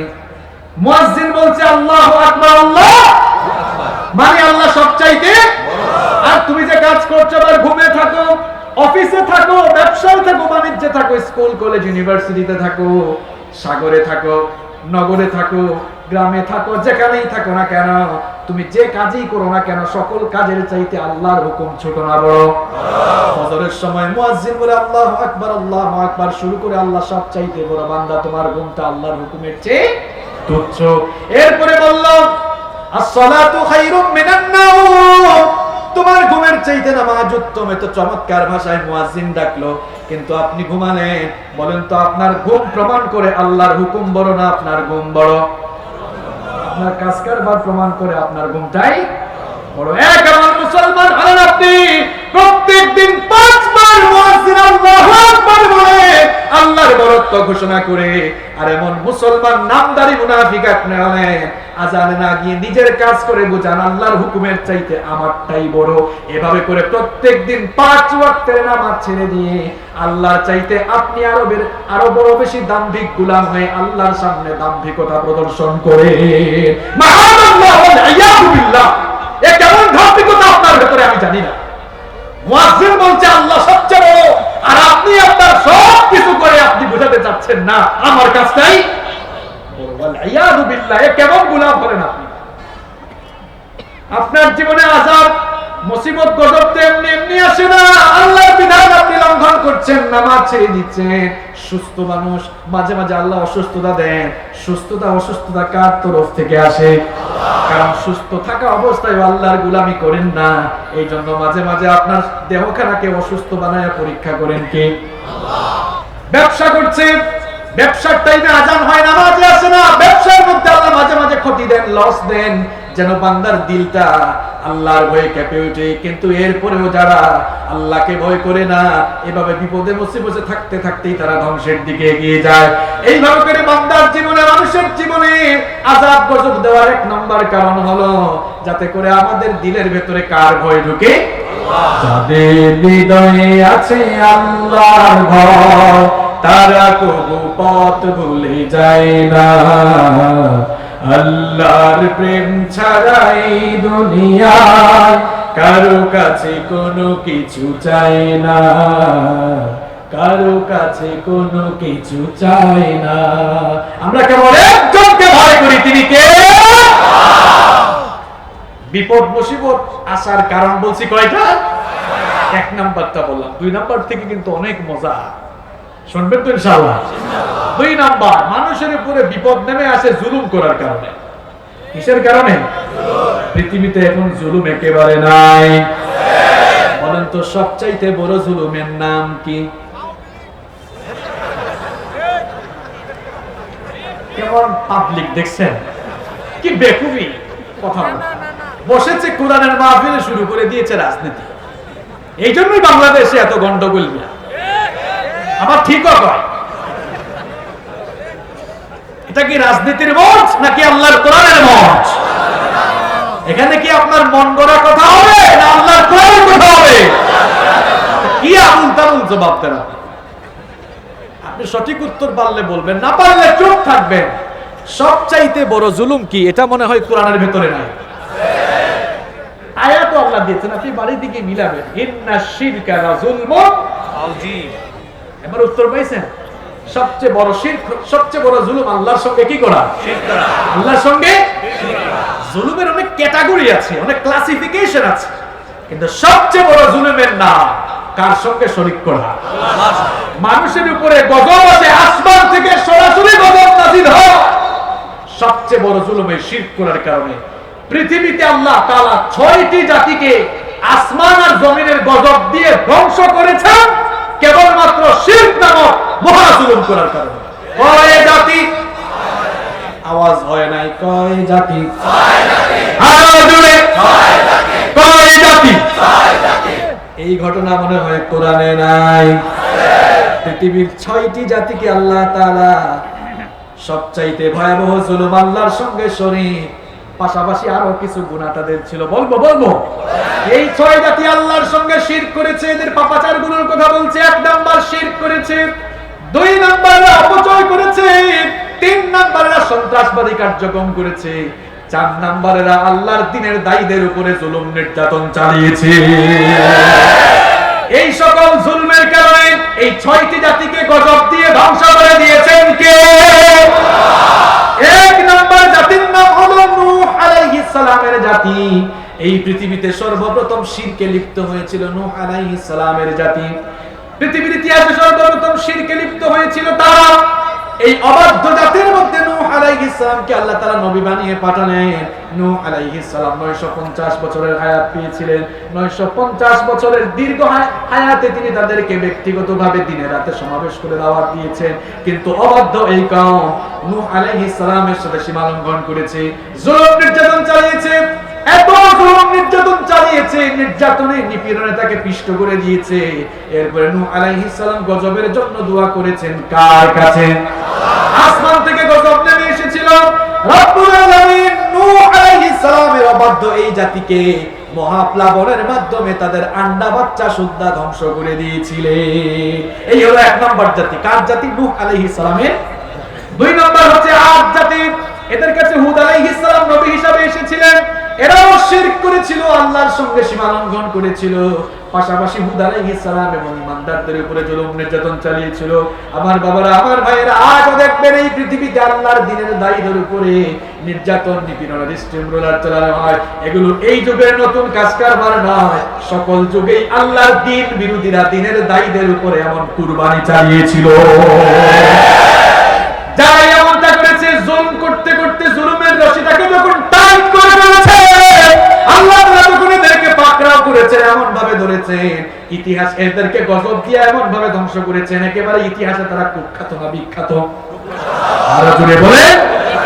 আদ জাতির লোকদেরকে আল্লাহ তাআলা ভয়াবহ ঘূর্ণিঝড় দিয়ে ধ্বংস করে দিয়েছিলেন। 3 নাম্বার জাতি হলো সালেহ আলাইহিস সালামের সামুদ জাতি। এদেরকে আল্লাহ তাআলা ভূমিকম্প দিয়ে ধ্বংস করেছিলেন। 4 নাম্বার জাতি হলো লূত আলাইহিস সালামের জাতি। এরা সমকামিতায় লিপ্ত ছিল, এইজন্য জমিন উল্টায় এদেরকে ধ্বংস করে দিয়েছেন কে? 5 নাম্বার জাতি হলো শুআইব আলাইহিস সালামের জাতি। এরা ওজনাকে অন্ধিত, আল্লাহর সঙ্গে শিরক করত, চাঁদাবাজি করত। এরপরে এদের মধ্যে আরেকটি খাসলত ছিল, তারা আল্লাহ দ্বীনপন্থী লোকদের উপরে নির্যাতন, নিপীড়ন চালাতো। শেষ পর্যন্ত এই শুআইব আলাইহিস সালামের কওমকেও গজব দিয়ে ধ্বংস করে দিয়েছেন কে? 6 নাম্বার সর্বশেষ জাতি হলো ফেরাউনের জাতি। এই ফেরাউনকে তার দলবল সুদ্ধা গজব দিয়ে ধ্বংস করে দিয়েছেন কে? এই 6 জাতি আল্লাহর সঙ্গে অবাধ্য হয়েছিল, এই জন্য দুনিয়ায় এদেরকে শাস্তি দিয়েছেন কে? আল্লাহ। সর্বশেষ ফেরাউনের কাহিনী একটু আপনাদেরকে শোনাই। এই ফেরাউনকে কেন আল্লাহ এমন ভাবে গজব দিয়ে ধ্বংস করলেন? এই ফেরাউন ছিল এমন লোক, ফেরাউন ছিল কিপ্তি সম্প্রদায়ের। একদিন সে স্বপ্ন দেখলো, স্বপ্নে দেখেছিল শাম দেশ থেকে, সিরিয়া থেকে বিশাল একটি অগ্নিশিখা এসে মিশরের কিপ্তি সম্প্রদায়ের ঘর বাড়িগুলো জ্বালিয়ে পুড়ে ভস্ম করে দিচ্ছে। সে তার রাজ্যের স্বপ্ন বিশারদদেরকে ডেকে বলল, কি ভয়ঙ্কর স্বপ্ন দেখলাম, এই স্বপ্নের তাবির ব্যাখ্যা বলে দাও। তারা বলল, অচিরেই বনি ইসরাইলের মধ্যে একজন পয়গম্বরের আগমন হবে, যার হাতে তোমার এই মসনদ, তোমার এই গদি ভেঙে চুরে খান খান হয়ে যাবে। এই কথা শোনার পরে ফেরাউনের টেনশন বাড়লো না কমলো? আর জুড়ে বলে। বনি ইসরাইল বংশের সেই শিশু সন্তানের জন্ম দেওয়া হয়। এই জন্যই ফেরাউন কেমন নিপীড়ন চালিয়েছিল শুনেন। সে তখন তার সৈন্যদেরকে অর্ডার দিয়েছিল, এখন থেকে আগামী 1 বছর পর্যন্ত বনি ইসরাইলের মহিলাদের পেট থেকে যখন সন্তানটা দুনিয়াতে আসবে, যদি মেয়ে হয়ে ছেড়ে দিবা, আর ছেলে সন্তান জন্ম দিলে সঙ্গে সঙ্গে জবাই করে হত্যা করবা। কথাগুলো মোল্লার না আল্লাহ? আল্লাহ কোরআনে বলেছেন ইউকাত্তিলুনা আবনাআকুম ইউযাববিহুনা আবনাআকুম। এই ফিরআউন এত বেশি জুলুম করেছিল, সে মুসা আলাইহিস সালামের আগমন ঠেকাবার জন্য অবুঝ শিশুদেরকে, সদ্য ভূমিষ্ঠ হওয়া শিশুদেরকে ধরে ধরে জবাই করে হত্যা করেছিল। আজও দেখবেন পৃথিবীর বহু জালেমেরা তাদের মসনদের জন্য মানুষ হত্যা করে, এখনো যারা মসনদের জন্য মানুষ হত্যা করে, এই স্বভাবগুলো আসলে মানুষের না, এগুলো অমানুষের ফেরাউন মার্কা মানুষের স্বভাব। কত কিছু করলো, তারপরে মুসা আলাইহিস সালামের জন্ম ঠেকানো গেল। মুসা আলাইহিস সালামকে দুনিয়াতে আল্লাহ তাআলা নিয়ে আসলেন, এমনকি ফেরাউনের ঘরের ভেতরে ঢুকায়া বড় হওয়ার ব্যবস্থা করে দিলেন কে? মুসা আলাইহিস সালাম। অনেক লম্বা শর্ট করে বলতেছি, তিনি সেখান থেকে মাদায়েনে হিজরত করে গিয়েছিলেন। মাদায়েন থেকে ফিরে আসার পথে তুর পাহাড়ে রব্বুল আলামিন তাকে নবুয়ত দিলেন। নবুয়ত দিয়ে বলেন ইযহাব ইলা ফিরআউনা ইন্নাহু তাগা। মুসা, ফেরাউনের দরবারে যাও, সে অবাধ্য, আমার সঙ্গে সীমা লঙ্ঘন করেছে, তার কাছে আমার দিনে দাওয়াত নিয়ে যাও। মুসা আলাইহিস সালাম ফেরাউনের দরবারে দাওয়াত নিয়ে গেলেন। ফেরাউন দাওয়াত কবুল করে নাই, বরং উল্টো বলেছিল আনা রাব্বুকুমুল আলা। তুমি আবার কোন রবের দাওয়াত দাও? আমি হচ্ছে সবচেয়ে বড় খোদা। আসলে সে খোদা না বুদা? আরো জোরে বলে। মুসা আলাইহিস সালাম দাওয়াত দিলেন, দাওয়াত কবুল করলো না। ফেরাউন বলল খবরদার মুসা, আবার যদি তুমি তোমার এই রবের দাওয়াত দাও, আমি কিন্তু তোমাকে হত্যা করে ফেলবো, আমি তোমাকে জেলখানার ভেতরে ঢুকায় ফেলবো। আজও দেখবেন আল্লাহর দ্বীনের দাওয়াত দেওয়ার কারণে অনেকেই হামলা মামলা জেলের ভয় দেখা আছে না নাই? এগুলো এই যুগের স্বভাব না, এগুলো সব ফেরাউনের স্বভাব, ঠিক কি না? মুসা আলাইহিস সালাম দাওয়াত দিলেন, এবার যারা ঈমান আনলো, ফেরাউন তখন তাদেরকে ধরে ধরে এবার ডেগের মধ্যে তেল গরম করে তাদেরকে সেই গরম তেলের মধ্যে ফেলে দেওয়া শুরু করলো। সীমাহীন জুলুম নির্যাতন শুরু করলো। যারা ঈমান এনেছিল তাদের বাচ্চাগুলোকে ধরে ধরে জবাই করা শুরু করলো। কথাগুলো মোল্লার না আল্লাহ? আল্লাহ কোরআনে বলেছেন, আপনি বাড়িতে গিয়ে কোরআন খুলে দেখবেন, ওয়া ইদ নাজাইনাকুম মিন আলি ফিরআউনা ইয়াসুমুনাকুম সুআল আযাব ইউযাববিহুনা আবনাআকুম। কথা মোল্লার না আল্লাহ? আল্লাহ বলেছেন স্মরণ করো ফিরআউনের জুলুমের কথা, যখন সে তার মুসনদের জন্য ধরে ধরে অবুঝ শিশুগুলোকে জবাই করেছিল। এই কায়দায় সে জুলুম নির্যাতন চালিয়েছিল, কিন্তু এরপরেও কি ঈমানদারদেরকে সে আটকাতে পেরেছে নাকি? এরপরে এরকম নির্যাতন চালাতে চালাতে ইবাদতখানায় এবার হামলা চালানো শুরু করলো। মুসা নবী এতদিন সহ্য করেছেন, 20 বছর একটানা তিনি দাওয়াত দিয়েছেন, কোনোদিন বদদুয়া করেন নাই। ইবাদত গৃহে হামলা চালানোর কারণে মুসা আলাইহিস সালাম ফেরাউনের বিরুদ্ধে বদদুয়া করলেন। বলেন তো, নবী যদি কোনো উম্মতের জন্য বদদুয়া করেন, সেই পরিণাম কি শুভ হবে না অশুভ হবে? আরো জোরে বলে। ফেরাউনের জন্য আবার অশুভ পরিমাণ নেমে আসলো, কিন্তু আমার আল্লাহ হচ্ছেন গফফার, আমার আল্লাহ হচ্ছেন ক্ষমাশীল, তিনি হচ্ছেন রহমান, তিনি হচ্ছেন রহিম, আমার আল্লাহ হচ্ছেন দয়াবান, তিনি হচ্ছেন করুণাময়। যতই বান্দা অবাধ্য হয়ে যাক না কেন, গোলামটা তো আল্লাহ। এই জন্য গোলামটাকে গজব দিয়ে ধ্বংস করার আগে আল্লাহ সুযোগ দেন কি দেন না? এই ফেরাউনকে আল্লাহ একটা দুইটা সুযোগ দেন নাই, তাকে তো শেষে লোহিত সাগরে ডুবাইয়া মেরেছেন। এর আগে আল্লাহ তাকে 7টা গজব দিয়ে 7 বার সুযোগ দিয়েছেন। কয়বার? 7 বার আল্লাহ তাকে সুযোগ দিয়েছিলেন। 1 নাম্বার, যখন সে এরকম নির্যাতন নিপীড়ন চালালো, মুসা আলাইহিস সালাম দোয়া করলেন, দোয়া কবুল করে নিলেন কে? 1 নাম্বার গজব আল্লাহ দিলেন। গোটা মিশরের মধ্যে এবার দুর্ভিক্ষ দেখা দিল, ফসলের ক্ষেতে দেখা গেল কোনো ফসল নাই। বলেন তো, ফসলটা আপনি ফলান নাকি আল্লাহ দান করেন? এগুলো কার হাতে? বৃষ্টি কি আপনার আমার হাতে না আল্লাহর হাতে? দেখা গেল গোটা মিশরে ফল ফসল হলো না, দুর্ভিক্ষ হয়ে গেল। ফেরাউন বুঝতে পারলো, বুঝছে এটা কার কেরামতি। মুসা আলাইহিস সালামকে ডেকে এনে বলল, মুসা তোমার আল্লাহর কাছে দোয়া করো, তিনি যেন দুর্ভিক্ষ উঠায় আনেন। দুর্ভিক্ষ উঠায় নিলে কিন্তু আমরা সব ঈমানদার হয়ে যাবো, ভালো মানুষ হয়ে যাবো। মুসা আলাইহিস সালাম দোয়া করলেন, আল্লাহ তাআলা দুর্ভিক্ষ উঠায় নিলেন। আবারও ফসলের মাঠে ফসল চলে আসলো, চতুর্দিক সবুজ হয়ে গেল। এবার ফেরাউনের অবস্থা হলো যেই লাউ সেই আবার আগের অবস্থায় তারা অবাধ্যতা শুরু করলো। মুসা আলাইহিস সালাম তো আগে থেকেই বদ্ধ করে রেখেছিলেন, এই জন্য গজবের পর গজব আসা শুরু হলো। যখন এরা কথা দিয়ে কথা রাখলো না, 2 নাম্বার গজব আসলো। এবার দেখা গেল যে এই ফসলগুলো হলো, বন্যার পানি চলে আসলো, বন্যার পানিতে সব ফসল নষ্ট হয়ে গেল। ফেরাউন বুঝতে পারলো এই গজবটাও এসেছে কার তরফ থেকে। মুসা নবীকে ডেকে বলল, মুসা তোমার রবকে বলো তিনি যেন গজবটা তুলে নেন, এবার কিন্তু আমরা ভালো হয়ে আর আগের মতো বেঈমানি করব। মুসা আলাইহিস সালাম দোয়া করলেন, বন্যা চলে গেল, আবারও দেখা গেল ফসলের মাঠে ফসল ফললো, চতুর্দিক সমারোহ হয়ে গেল, চতুর্দিক সবুজ শ্যামল হয়ে গেল। কিন্তু ফেরাউন আর তার সাঙ্গপাঙ্গদের স্বভাব যেই লাউ সেই কদুর মতো থেকে গেল। আবার তারা অবাধ্যতা শুরু করলো। 3 নাম্বার গজব আল্লাহ পাঠালেন, পঙ্গপালের গজব। দেখেন 7টা গজবের কথা মনে রাখবেন। 1 নাম্বার দুর্ভিক্ষ, 2 নাম্বার বন্যা, 3 নাম্বার পঙ্গপাল। মনে থাকবে? পঙ্গপাল এসে সব ফসল শেষ করে ফেললো, এমনকি তাদের ঘর বাড়িতে আসবাবপত্রগুলো খাওয়া শুরু করলো। ফেরাউনের বাচ্চা ফেরাউন। আপনারা বলবেন হুজুর ফেরাউনের বাচ্চা ফেরাউন কেন বললেন? ফেরাউনের ঘরে কি ভালো মানুষ হয় না ফেরাউন হয়? সেই সময় মিশর যারা শাসন করতো, শাসকদের উপাধি ছিল ফেরাউন। ফেরাউনের ঘরে হয় ফেরাউন। ফেরাউনের ঘরের ফেরাউন বলল, মুসা তোমার রবকে বলো পঙ্গপালের গজব যেন তিনি উঠিয়ে নেন। মুসা আলাইহিস সালাম দোয়া করলেন, গজব উঠিয়ে নিলেন কে? কিন্তু ফেরাউনদের স্বভাব দেখা গেল যেই লাই সেই কদুর মতো থেকে গেল। এই গজব দেওয়ার পরেও তারা সাবধান হলো না। আমার আল্লাহ কত ছাড় দিয়েছেন দেখেন। আল্লাহ কিন্তু জালেমদেরকে ছাড় দেন, ছাড় দেন, ছাড় দেন। যখন একেবারে ধরেন তখন কিন্তু আর রেহাই দেন। আমার আল্লাহ ছাড় দেয় কিন্তু ছেড়ে।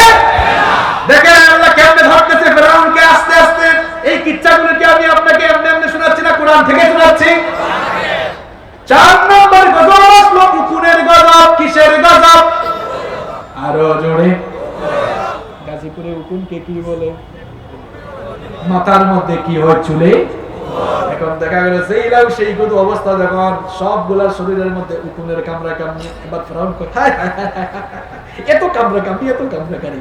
মুসা তোমার রবকে বলো এই গজব যেন তিনি তাড়াতাড়ি উঠান, আর কামড়া কামড়ি ভালো লাগে। গজব উঠিয়ে দিলেন কে? ফেরাউন যখন এই গজব থেকে পরিত্রাণ পেল, আবার সাবধানতা শুরু করলো। রব্বুল আলামিন 5 নাম্বার ব্যাঙের গজব নাজিল করলেন। কিসের গজব? আরো জোরে। দেখা গেল ফেরাউন খাইতে বসেছে, খাবারের প্লেটের মধ্যে ব্যাঙ, গাছের মধ্যে ব্যাঙ। যেখানে বসে ব্যাঙের স্তূপ, ঘুমাতে গেলে নাকে মুখে ব্যাঙের লাফালাফি আছে না নাই? মুসা আলাইহিস সালামকে ডেকে বলল, মুসা ব্যাঙের অত্যাচার ভালো লাগে না, তোমার রবকে বলো এই গজব যেন উঠে নেন, এখন কিন্তু আমি ভালো হয়ে যাব। তিনি আবেদন করলেন, আল্লাহ গজব উঠিয়ে নিলেন। এরপরেও সে অবাধ্য থেকে গেল, ভালো হলো। 6 নাম্বার গজব আল্লাহ পাঠালেন, রক্তের গজব। কিসের গজব? গ্লাসে পানি নেই, পানি রক্ত হয়ে যায়। খাবারের পাত্রে তরি তরকারি যাই থাকে তা রক্ত হয়ে যায়। নীল নদের পানিগুলো রক্তের মতো লাল হয়ে গেল। চতুর্দিকে যেমন আল্লাহর তরফ থেকে গজব আসলো। ফেরাউন মুসা নবীকে ডেকে বলল, মুসা আল্লাহর কাছে দোয়া করে তিনি যেন গজব তুলে নেন। এবার যদি গজব তুলে নেন আমি ভালো হয়ে যাব। কিন্তু এরপরেও গজব তোলার পরে সে ভালো হলো। সর্বশেষ অবাধ্য যখন তার প্লেগ নামক মহামারী আল্লাহ পাঠালেন, চতুর্দিকে হাজার হাজার মানুষ মারা যাচ্ছে। আল্লাহর ভয় এবার ফেরাউনের ভিতরেও আছে না নাই? দেখবেন আমাদের চারপাশে অনেক মানুষ আছে সারাক্ষণ আল্লাহর দ্বীনের বিরুদ্ধে দাঁড়ালো। দেখবেন করোনা ভাইরাস আসার পরে কিন্তু টুপি টাপি ধরছিল, আছে না নাই? আল্লাহর ভয় ঢুকছিল, ভয় ঢুকতে ঢুকতে এমন ভয়, আরে বাবা পিপি মাস্ক, মশারির মতো আরেকটা কি জানে লাগায়, হেলমেটের মতো আরেকটা কি জানে লাগাইছে। দেখলে মনে হয় যেন নাসা থেকে মহাকাশ, আছে না নাই? এই যে ভাইরাস, এই যে গজব, এগুলো আসে কার তরফ থেকে? প্লেগ নামক মহামারী, ফেরাউনের চারপাশে মানুষ মারা যায়। মুসা আলাইহিস সালাম এবার ডেকে বলল, মুসা তোমার রবের কাছে দোয়া করে তিনি যেন এই গজবটা তুলে নেন, আর বেঈমানি করব না, এবার ইমানদার হয়ে যাব। এই গজব আল্লাহ তুলে নিলেন। আল্লাহ তো এদের মনের খবর যাবেন। এরপরেও বেঈমান থেকে গেল, ইমানদারদের উপরে জুলুম নির্যাতন বাড়ালো না কমালো?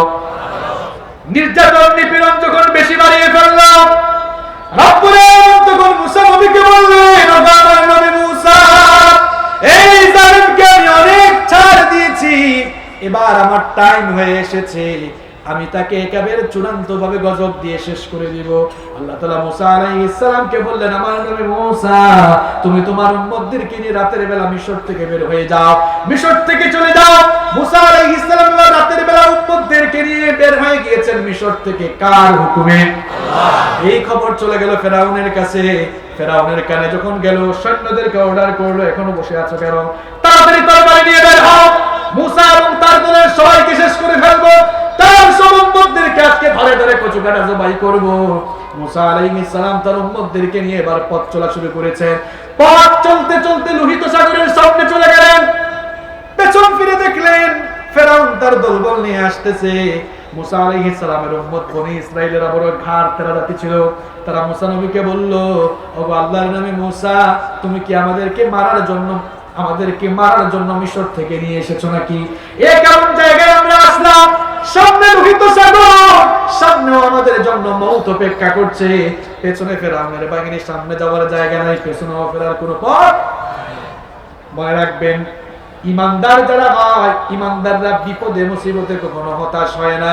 ইমানদাররা বিপদে মুসিবতে পড়লে শেষ পর্যন্ত জালেমের সঙ্গে আপোষ করবে না, মারা যাবে শেষ পর্যন্ত জালেমের সঙ্গে আপোষ করবে না।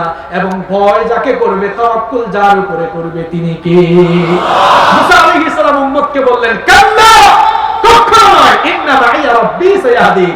আমার উম্মত, হতাশ হয় না, ইন্না, নিশ্চয়ই, মাইয়া রাব্বি, আমাদের সাথে একজন আছেন, তিনি কি? আল্লাহ।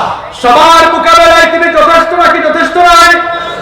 তার উপরে ভরসা করো, তার হুকুমে যেহেতু এখানে এসেছি, পথ দেখাবেন কে? আল্লাহ। মুসা আলাইহিস সালামের এই কথা ভালো লাগলো কার কাছে? আল্লাহ তাআলা বললেন, নবী মুসা, কি সুন্দর কথাই না তুমি বলেছো, সামনে নদী, পেছনে ফেরাউনের বাহিনী, তুমি তোমার উম্মতকে বলেছো আমি বাঁচাবো, আসলেই তো বাঁচাবো আমি। মুসা, তোমার হাতে কি? মুসা আলাইহিস সালাম বললেন, লাঠি। মুসা আলাইহিস সালামকে আল্লাহ তাআলা বললেন, এই লাঠির কারিশমা দেখাও, লাঠির কারিশমা দেখাও। মুসা, এই লাঠি দিয়ে তুমি আঘাত করো। মুসা আলাইহিস সালাম লাঠি দিয়ে আঘাত করলে সাগরের পানিকে দুই ভাগ করে দিয়ে মাঝখানে রাস্তা তৈরি করে দিলেন কে? আল্লাহ। উম্মতরা দেখে অবাক, হায় হায়, যেখানে কোনো উপায় নাই, যেখানে কোনো ভরসা নাই, সেখানেও পথ খোলা, সেখানেও বিজয় আসে কার তরফ থেকে? রাস্তা খুলে দেন কে? সব রাস্তা যখন বন্ধ, তখন একজন ইমানদারদের জন্য রাস্তা খুলে দেন, তিনি কে? মুসা নবী বললেন, রাস্তা দিয়ে এবার পার হওয়া শুরু করো। মুসা আলাইহিস সালাম উম্মতদেরকে নিয়ে পার হচ্ছেন, ওইদিকে ফেরাউন এসে দেখে, হায় হায় হায় হায়, সমুদ্রের মাঝখানে রাস্তা হইলো কেমনে? এবার সে একটু পার্ট নিয়ে বলল, দেখছো, আজ আমি ফেরাউন ক্ষুধার ভয়ে সমুদ্র ভাগ হয়ে রাস্তা হয়েছে। আসলে সে ক্ষুধা না হুদা। আরো যদি বলে, ফেরাউন বলল, এই অপেক্ষা করতেছো কেন? March on the bridge, March করো সবাই, যাও তাড়াতাড়ি সব কটাকে ধরো। ওইদিকে মুসা নবীর উম্মত পেছনে তাকায় দেখে, হায় হায়, ফেরাউনের বাহিনীও পথ চলা শুরু করেছে। ওই যে বলছিলাম ঘাট তেরা, এরা একটু বললো, মুসা, আমাদেরকে তো মারার দিকে নিয়ে যাচ্ছে, এরাও তো পাস হয়ে যাচ্ছে। মুসা আলাইহিস সালাম বললেন, বেসবরের দল, একটু সবর করো, একটু পরে কারিশমা দেখাবেন কে? মুসা নবী তার উম্মত নিয়ে পাস হয়ে গেলেন। ফেরাউন যখন তার দলবল নিয়ে একেবারে মাঝখানে আসলেন, পানিতে চুবাইয়া এদেরকে মারলেন কে? আল্লাহ। এই ঘটনা মনে হয় কোরআনে নাই? জাওয়াজনা বিবানি ইসরাঈলাল বাহরা ফাআতবাআহুম ফিরআউন ওয়া জুনুদুহু বাগয়ান ওয়া আদওয়া হাত্তা ইযা আদরাকাহুল গরক قال آمنت أنه لا إله إلا الذي آمنت به بنو إسرائيل وأنا من المسلمين। আল্লাহ তাআলা বলছেন, স্মরণ করো যখন আমি বনি ইসরাইলকে সাগর পাস করে দিয়েছিলাম, আর তাদেরকে যারা অনুসরণ করেছিল তাদেরকে আমি ডুবিয়ে মেরেছিলাম। ফেরাউন যখন সৈন্য বাহিনী নিয়ে মাঝখানে আসলো, এবার সাগরের মাঝখানের রাস্তা ভ্যানিশ করে দিয়ে, ধ্বংস করে দিয়ে, ফেরাউনের দলবল সহ এবার সবকটাকে পানিতে নাকানি চুবানি খাওয়াচ্ছেন কে? আল্লাহ। আরো জোরে বলেন, ফেরাউন যখন পানি খাইয়ে খাইয়ে জান যায় অবস্থা, হাত তুলে বলল, আল্লাহ আমি ভালো হয়ে গেছি, আমি ভালো হয়ে। দেখেন কোন কায়দায় বলছে, আমানতু আন্নাহু লা ইলাহা ইল্লাল্লাযী আমানাত বিহি বানু ইসরাঈল।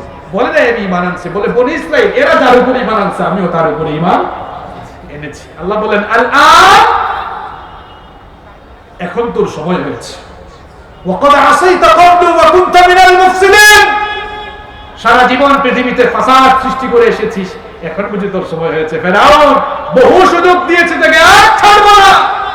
ফালইয়াউমা নুনাজ্জিকা বিবাদানিকা লিতাকুনা লিমান খালফাকা আয়া, তবে তোরে একেবারেও শেষ করব না, তোর দেহটাকে আমি বাঁচিয়ে রাখবো কিয়ামত পর্যন্ত, তোর আদর্শ লালনকারীরা যেন বুঝতে পারে এই রকম জুলুম নির্যাতনের শেষ পরিণতি কি হয়।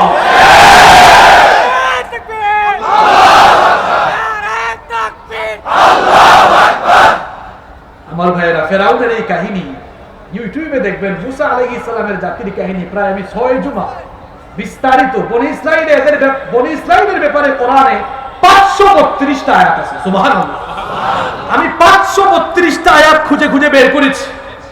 এরপরে আমি প্রায় 10 ঘন্টার উপরে বনি ইসরাইল নিয়ে আলোচনা করেছি, তাদের আগাগোড়া ইতিহাস আমি সেখানে বলেছি। সুযোগ থাকলে আপনারা শুনে নেবেন ইনশাআল্লাহ।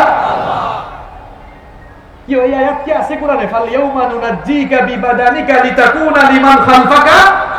আপনি বাড়িতে গিয়ে আল্লাহর কোরআন খুলে কোরআনের 10 নম্বর সূরা, সূরা ইউনূসের 92 নম্বর আয়াত খুলে দেখবেন। 92 নম্বর আয়াতের শেষে আল্লাহ বলেছেন, তোরে একবারে শেষ করব না, তোর দেহটাকে বাঁচিয়ে রাখবো। এই জন্য বাঁচিয়ে রাখবো, আল্লাহর দ্বীনের বিরুদ্ধে দাঁড়িয়ে যারা আল্লাহর দ্বীনের বিরুদ্ধে কথা বলে কার্যক্রম চালায়, এরকম জুলুম করতে করতে শেষ পরিণতিটা কি হয় এটার থেকে যারা শিক্ষা নিতে পারে, এই জন্য তোকে আমি দুনিয়ার জালেমদের জন্য নিদর্শন বানিয়ে রাখলাম।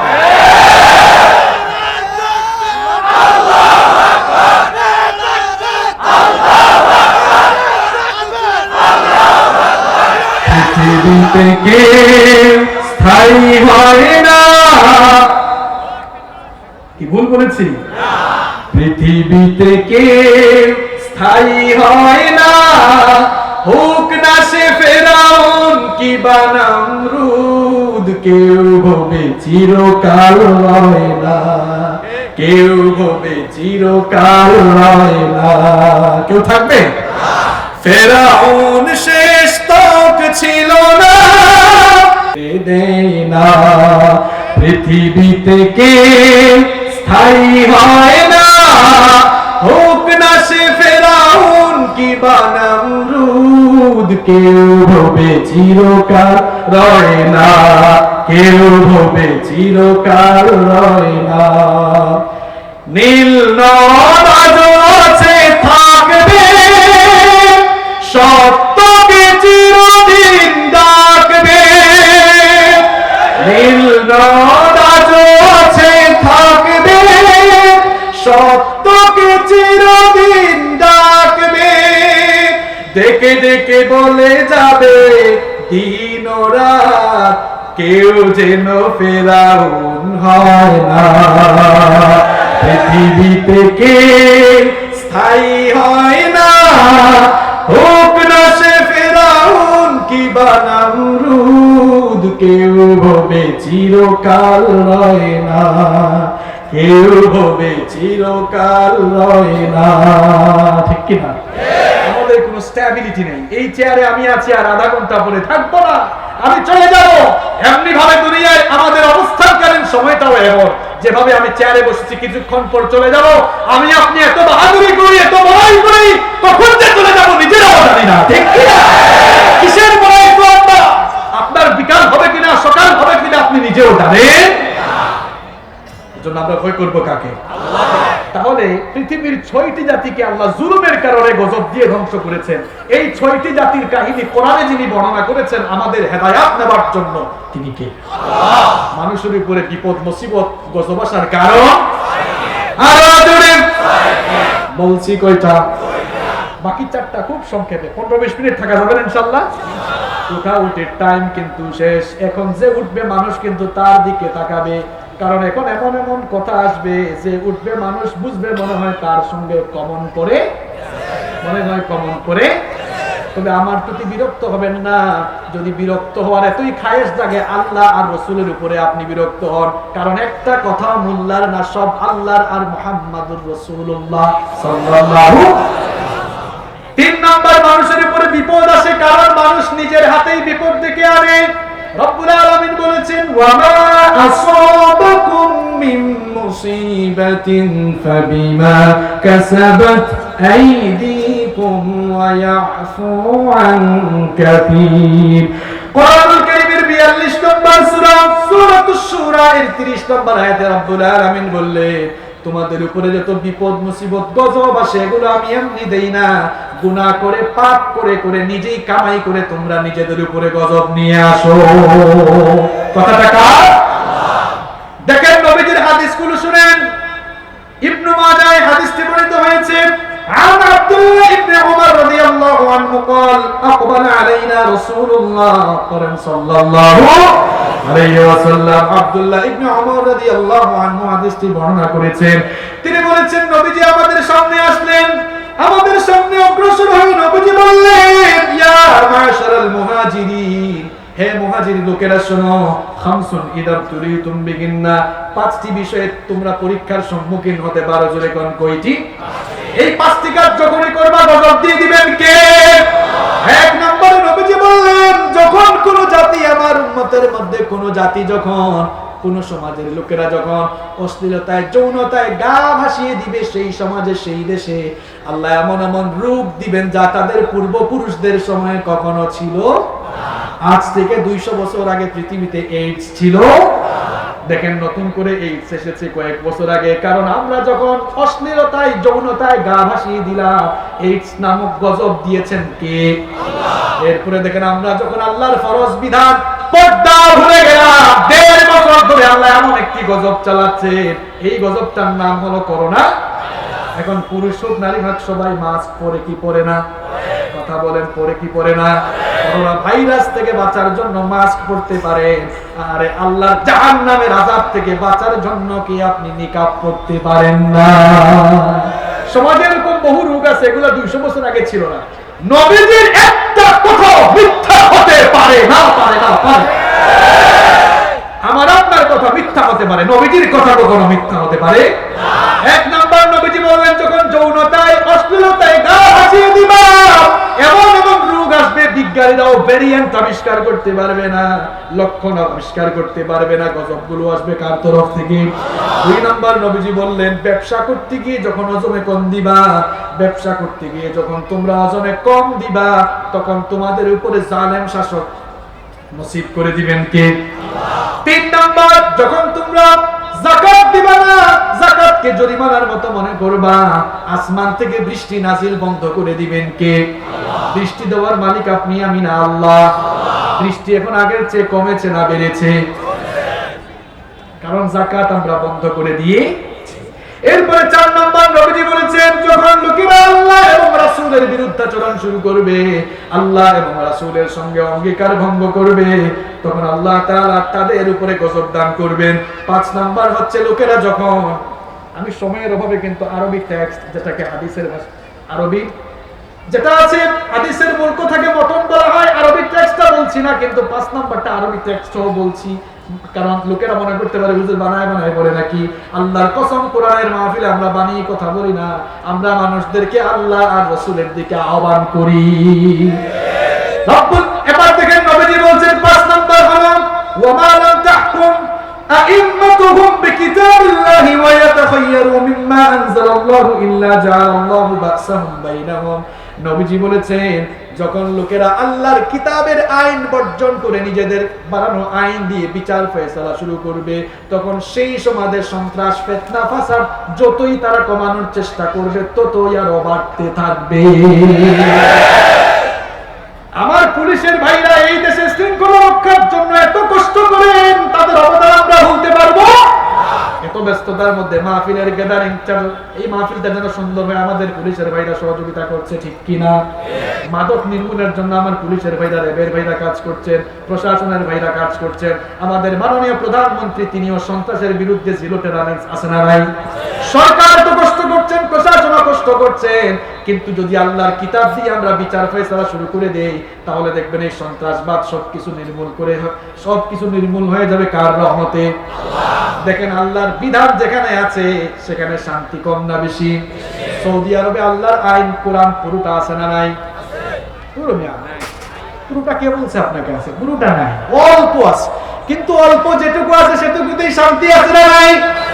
শান্তি আছে। সেই দেশে চুরি চামারি কম না বেশি? ধর্ষণ কম না বেশি? আমার দেশে মাঝে মাঝে কিছু লোক চুরি চামারি করতেছে, ধর্ষণ করতেছে, আছে না নাই? আমি চ্যালেঞ্জ করছি, একটা চুরির বিচার আপনি আল্লাহর কোরআন দিয়ে করে দেখেন। দেশে যতগুলো সাফলা চোর আর চামার রয়েছে, একটা বিচার থেকে তাদের মতো সুদা হয়ে যাবে। একটা ধর্ষণের বিচার কোরআনের আইন দিয়ে করে দেখেন, দেশে যতগুলো লুচ্চা বদমাশ রয়েছে তাদের মতো সুদা হয়ে যাবে। ধর্ষণ বন্ধ হোক, এটা আমরা চাই কি চাই না? দেখা যায় চোর চুরি করে জেলখানায় ঢুকে জেল থেকে জামিন পেয়ে বের হয়ে প্রমোশন নিয়ে ডাকাত হয়ে আছে না নাই? ইন্ডিপেন্ডেন্ট টেলিভিশনে গত সপ্তাহে দেখলাম 2003 সালে এক মডেল মারা গিয়েছে, 21 সালেও মামলা রায় হয়। আল্লাহর কিতাব দিয়ে আপনি ফয়সালা করে দেখেন, ধর্ষক যখনই ধর্ষণ করবে, ধর্ষণের বিচার কোরআন দিয়ে করে দেখেন, যতগুলো লুচ্চা বদমাশ রয়েছে একটা বিচার দেখেই জনমের মতো সুদা হয়ে যাবে। এজন্য নবীজি বলেছেন, যখন আল্লাহর কিতাবের আইন বাদ দিবে, দেশের মধ্যে সন্ত্রাসবাদ বাড়বে না কমবে? রাহাজানি বিশৃঙ্খলা বাড়বে না কমবে? আপনি নবীজির কথাগুলো নিজে নিজে মিলায় দেখবেন, নবীজির কথা সত্য নাকি মিথ্যা? আরো জোরে বলে। এরপরে নবীজি বলেছেন আরো কিছু কাজ আছে, যেই কাজগুলো আমার উম্মত করলে তাদের উপরে গজব আসবে, দুঃখ মুসিবত আসবে। এক নম্বরে নবীজি বললেন, ইদা কানাল মাগনামু দুলা, যখন লোকেরা রাষ্ট্রের সম্পদকে নিজের সম্পদ মনে করে ভোগ করবে, আছে না নাই? রাষ্ট্রের সম্পদ, জনগণের সম্পদকে যখন নিজের মনে করে ভোগ করা শুরু হয়ে যাবে, এগুলো কিয়ামতের আলামতগুলোর মধ্যে অন্যতম আলামত। আরে দেখেন ওমর ইবনুল খাত্তাব রাদিয়াল্লাহু আনহু, তিনি কি ছোটখাটো কোনো ভূখণ্ডের শাসনকর্তা ছিলেন নাকি অর্ধ পৃথিবীর শাসনকর্তা ছিলেন? আর তুমি বলে অর্ধ পৃথিবীর শাসনকর্তা। একটা ঘটনা মনে পড়েছে, বলবো। একদিন তিনি মোমবাতির আলো জ্বালিয়ে ঘরের ভেতর কাজ করছেন। বলেন তো সেই যুগে কি এমন ইলেকট্রিক্যাল লাইট ছিল নাকি? আরো জোরে। সেই যুগে এমন ইলেকট্রিক্যাল লাইট ছিল না। মোমবাতি জ্বালিয়ে ঘরের ভেতরে কাজ করছে, এমন সময় তার কিছু রিলেটিভ আত্মীয় স্বজন দরজায় এসে নক করলেন, বললেন ভেতরে আসবো নাকি? আমিরুল মুমিনিন ওমর ইবনুল খাত্তাব রাদিয়াল্লাহু আনহু তাদেরকে বললেন, দরজায় দাঁড়িয়ে থাকো, ভেতরে আসবা না। এদেরকে দরজায় দাঁড়িয়ে রেখে এবার তিনি সামনে থাকা মোমবাতির আগুনে ফু দিয়ে আগুনটা নিভিয়ে দিলেন, নতুন আরেকটি মোমবাতিতে আগুন ধরালেন। এরপরে বললেন, এবার তোমরা ভেতরে আসো। এরা ভেতরে ঢোকার পর কিউরিওসিটি, কৌতূহল চেপে রাখতে না পেরে জিজ্ঞেস করলো, আমিরুল মুমিনিন আপনার সামনেই তো মোমবাতিতে আগুন ছিল, নতুন আরেকটি মোমবাতিতে আগুন ধরালেন কেন? ওমর ইবনুল খাত্তাব রাদিয়াল্লাহু আনহু তখন বললেন, তোমরা আসো, আমি রাষ্ট্রের টাকায়, জনগণের টাকায় কেন মোমবাতির আগুন জ্বালিয়ে রাষ্ট্রের কাজ, জনগণের কাজ করছিলাম। চিন্তা করলাম তোমরা আমার আত্মীয় স্বজন এসেছো আমার সঙ্গে ব্যক্তিগত কথা বলার জন্য। চিন্তা করে দেখলাম রাষ্ট্রের টাকায়, জনগণের টাকায় কেন মোমবাতির আলো জ্বালিয়ে ব্যক্তিগত কথা বললে রাষ্ট্রের জনগণের আমানতের খেয়ানত নষ্ট হবে, আল্লাহর কাছে জবাব দিতে হবে। এই বয়ে আমি রাষ্ট্রের টাকায়, জনগণের টাকায় কেন মোমবাতির আগুন ফু দিয়ে নিভিয়ে দিয়ে নিজের টাকায় কেন মোমবাতির আগুন আলো জ্বালিয়ে তোমাদের সঙ্গে কথা বলছি।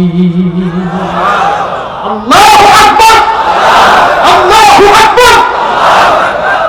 এইরকম রাষ্ট্রের সম্পদগুলোকে যদি কর্তা ব্যক্তিরা আমানত হিসাবে গ্রহণ করে, শেষরামি চুরি চামারি যদি বন্ধ করে দেন, আসমান জমিন থেকে বরকতের বাড়িধারা যিনি নাজিল করবেন তিনি কে? আমার দেশের শেষরা কিছু সুর আর চামার আছে, খাটের নিচে আমরা জুতা রাখি, আর এরা খাটের নিচে জনগণের তেল লুকায়া রাখে। এই জন্য উন্নতি নাই। এই শেষরামি চুরি চামারি যতদিন বন্ধ হবে না, সমাজে কোনো শান্তি আসবে। কিন্তু আলহামদুলিল্লাহ আমাদের প্রধানমন্ত্রী পেয়েছি আমরা অনেক ভালো। তিনি সব সময় সন্ত্রাসের বিরুদ্ধে, দুর্নীতির বিরুদ্ধে। তিনি তো তার নিজের দলের লোককেও ছাড় দেন নাই, আলহামদুলিল্লাহ। তিনি নিজের দলের লোককে পর্যন্ত ছাড় দেন নাই দুর্নীতির বিরুদ্ধে। এরপরে সন্ত্রাসের বিরুদ্ধে আমরা সব সময় তাকে জিরো টলারেন্স নীতি গ্রহণ করতে দেখেছি, আলহামদুলিল্লাহ। এরকম সব জায়গায় যদি আমরা জুলুমের বিরুদ্ধে, সন্ত্রাসবাদের বিরুদ্ধে থাকতে পারি, দেশের সমাজে শান্তি আসবে কিনা? সমাজে শুধু শান্তি শৃঙ্খলা নিয়ে আসা সরকার আর প্রশাসনের দায়িত্ব না ভাই, এটা আমার আপনার আচার আচরণ, আমার আপনারও কিছু অংশগ্রহণ দরকার আছে না? আল্লাহ আমাদেরকে তৌফিক দান করুন। নবীজি বললেন এইভাবে, ইদা কানাল মাগনামু দুলা, রাষ্ট্রের সম্পদ নিজের সম্পদ মনে করে ভোগ করা হলে আযাব দিব আমি। 2 নাম্বার হলো ওয়াযাকাতু মাগরামা, যখন লোকেরা ওয়াল আমানাতু মাগনামা, আমানতের খেয়ানত করবে তখন গজব আসবে কার তরফ থেকে? আরো জোরে বলেন। 3 নাম্বার ওয়াযাকাতু মাগরামা, লোকেরা যখন যাকাতকে জরিমানার মতো মনে করবে। 4 নাম্বার ওয়া আতাআ রাজুলু যাওজাতুহু ওয়া আকাম্মাহু, লোকেরা যখন মায়ের আনুগত্য বাদ দিয়ে স্ত্রীর বেশি বেশি কথা শুনবে আর মাকে গালিগালাজ করবে, গজব দিবেন কে? আল্লাহ। বউয়ের কথা বেশি শুনে মাকে দেখতে পারে না, এরকম মানুষ গাজীপুরে নাই? এরা কি ভালো সন্তান নাকি সুসন্তান না কুসন্তান? আল্লাহ হেদায়েত দান করুন। এরপরে নবীজি আরো একটি কথা বললেন, তিনি বললেন যখন নিকৃষ্ট লোকেরা সমাজের নেতৃত্ব গ্রহণ করবে, এগুলো কিয়ামতের একদিকে আলামত, অন্যদিকে এগুলো গজব আসার আলামত। গজব আসার, নিকৃষ্ট লোকেরা দায়িত্ব গ্রহণ করে ফেলবে। আপনার গাজীপুরে যে মসজিদগুলো রয়েছে, একজন ইমাম সাহেব নিয়োগ করবেন তেলাওয়াত সহিনা, তাকে কি আপনারা ইমাম হিসাবে রাখবেন কিনা? আরো জোরে। ক্ষুধা লাগছে, ক্লান্ত, তাহলে বলেন তেলাওয়াত অশুদ্ধ এমন লোককে ইমাম বানাবেন কিনা? লোকটার বউ পর্দা করে না, তাকে ইমাম হিসাবে রাখবেন কিনা? দাওরায়ে হাদিস পাস করে নাই, কামিল পাস করে না, ইমাম হিসাবে রাখবেন কিনা? আরে ভাই 200, 400, 500, 700, 800, 1,500 মানুষের ইমাম বানানোর জন্য ইন্টারভিউতে এত কিছু দেখেন। আর যখন আপনি আপনার সমাজের জন্য একজন ইমাম বানান, সেই সমাজের ইমামটা শেষরা চোর চাওয়ার কিনা, মাদক সন্ত্রাসের সাথে লিপ্ত কিনা, এটা আপনি দেখেন না বলে জাতির ঘাট থেকে দুঃখ দুর্দশার বোঝা কমতেছে না। এই জন্য নবীজি বলেছেন এই কাজ করলে গজব আসবে। এরপরে নবীজি বললেন ওয়া উকরিমার রাজুলু মাখাফাতা শাররিহি, লোকেরা যখন প্রভাবশালী লোকদেরকে ভয় করে চুপচাপ থাকবে, হক কথা বলবে না, তখন গজব আসবে কার তরফ থেকে? আল্লাহ। আর এখন অনেকেই আছে ভয় পেয়ে হক কথাগুলো বলে না, আছে না নাই? ইমাম সাহেব মসজিদের মিম্বরে বসে সুদের বিরুদ্ধে ওয়াজ করতে পারে না, কারণ সভাপতি সুদখোর। সুদের বিরুদ্ধে বললে সভাপতি কাশি দেয়। সভাপতি হুজুর আমার বিরুদ্ধে আসছে, এটা বাদ দেন, এইটা বিকবাদ। ইমাম সাহেব বেচারা চাকরি বাঁচানোর জন্য এবার ঘুষের বিরুদ্ধে ওয়াজ শুরু করেছে, এবার সেক্রেটারির কাশি। হুজুর বুঝতে পেরেছে এইটাও কমন করছে। এবার হুজুর যখন মাদকের বিরুদ্ধে ওয়াজ শুরু করেছে, ক্যাশিয়ার বলে হুজুর থেকে হায় হায় এটাও কমন। এইরকম ইমাম আর খতিব যারা আছেন, সভাপতি সেক্রেটারি ক্যাশিয়ারকে ভয় করে যারা হক কথা বলতে পারে না, ইমামতি মসজিদের মিম্বর ছেড়ে দিয়ে গিয়ে মাটি কেটে ভাত খায়। মাটি কেটে ভাত খান আপনি, মিম্বরে বসবেন, কোরআন সুন্নাহ আল্লাহ আল্লাহ রাসূলের কথা বলতেই হবে। এতে করে সুদের বিরুদ্ধে, ঘুষের বিরুদ্ধে আবু জেহেল আর ফেরাউনের কিচ্ছা শোনালে কারো যদি ভালো না লাগে, বুঝতে হবে শরীরের মধ্যে ফেরাউন বা আবু জেহেলের রক্তের ভাইরাস আছে। তার এত খারাপ লাগে কেন, ঠিক কিনা? আমরা সবাই একজনকে ভয় করি, তিনি কে? আল্লাহ। আমরা একজনকে অনুসরণ করি, তিনি মুহাম্মদ সাল্লাল্লাহু আলাইহি ওয়াসাল্লাম। এরপরে আছে আমরা 3 নম্বর পয়েন্ট বললাম, মানুষের উপরে গজব আসে। এগুলো মানুষ 2 হাতে কামাই করে পাপের সাগরে যখন ফেসে যায়, গজব দেন কে? আল্লাহ। 4 নাম্বার, মাঝে মাঝে আল্লাহ ভালো মানুষগুলোর উপরেও বিপদ দেন, মুসিবত দেন। অনেক সময় আমরা হুজুরদেরকে দেখি বিপদে পড়ছে, তলে তলে মনে হয় কাম করছে, এমন বিপদে কেমনে পড়ছে। আরে ভাই, আপনি এমন মানুষ, আউযুবিল্লাহ বিসমিল্লাহ শুদ্ধ নাই তো এই জন্য অবস্থা। আপনি কি আল্লাহর কালামটা পড়ে দেখেন নাই? আপনি কি সূরা আনকাবুতটা কোনোদিন খুলেন নাই? সূরা আনকাবুতের শুরুতেই তো আল্লাহ বলেছেন, যারা আমাকে সবচেয়ে বেশি ভয় করে, যে যত বেশি ঈমানদার, তার জীবনে পরীক্ষাও তত কম না বেশি? আমি আপনাকে সূরা নাম্বার, আয়াত নাম্বার বলি, বাড়িতে গিয়ে বাংলা অনুবাদটা অন্তত খুলে দেখিয়েন। কোরআনুল কারীমের 49 নম্বর সূরা, সূরাতুল আনকাবুতের 2 নম্বর আয়াত খুলে দেখবেন। আল্লাহ তাআলা বলেছেন, হাসিবান নাসু আইয়ুতরাকু আইয়াকুলু আমান্না ওয়া হুম লা ইফতানুন। আল্লাহ তাআলা বলেছেন, ঈমানদাররা ঈমান এনেছে, এতটুকু কথা বললেই কি আমি তাদেরকে ছেড়ে দিব নাকি? ওয়াহুম লা ইফতানুন, তারা কি ভেবেছে আমি তাদেরকে পরীক্ষা করব না? অবশ্যই আমি তাদেরকে পরীক্ষা করব। ওয়ালাকাদ ফাতান্নাল্লাযীনা মিন ক্বাবলিহিম ফালায়া'লামান্নাল্লাহুল্লাযীনা আমানু ওয়া লায়া'লামান্নাল কাযিবিন। আল্লাহ তাআলা বলছেন অবশ্যই আমি তোমাদেরকে পরীক্ষা করব, যেভাবে তোমাদের পূর্ববর্তীদেরকে পরীক্ষা করেছিলাম, যাতে করে তোমাদের ঈমানের লেভেলটা একটু যাচাই করে নেওয়া যায়। দেখেন পৃথিবীতে নবীদেরকে আল্লাহ সবচাইতে বেশি পরীক্ষা করেছেন। আমি আপনি আমার আপনার উপরে কি আর পরীক্ষা আসবে? নবীজি বলেছেন আসাদুন নাসি বালাআন বালাউল আম্বিয়া, সবচাইতে বেশি পরীক্ষা দিয়েছেন আল্লাহর নবীরা। জোরে কোন কারা? আরো জোরে বলেন। সুম্মাল আমসালু ফাল আমসাল, এরপরে আল্লাহর দ্বীন অনুসরণের ক্ষেত্রে যারা বেশি যত অগ্রগামী, তাদের পরীক্ষা তত কম না বেশি? নবীজি বললেন ফায়ুবতালার রাজুলু আলা হাসাবি দীনি, যার দিনদারিতা যত বেশি তার ঈমানের পরীক্ষাও তত। আপনি কোরআন পড়েন নাই, সবচেয়ে বেশি নবীরা পরীক্ষা দিয়েছেন। আল্লাহ ইব্রাহিম আলাইহিস সালামের কাহিনী কোরআনে তুলে দিলেন।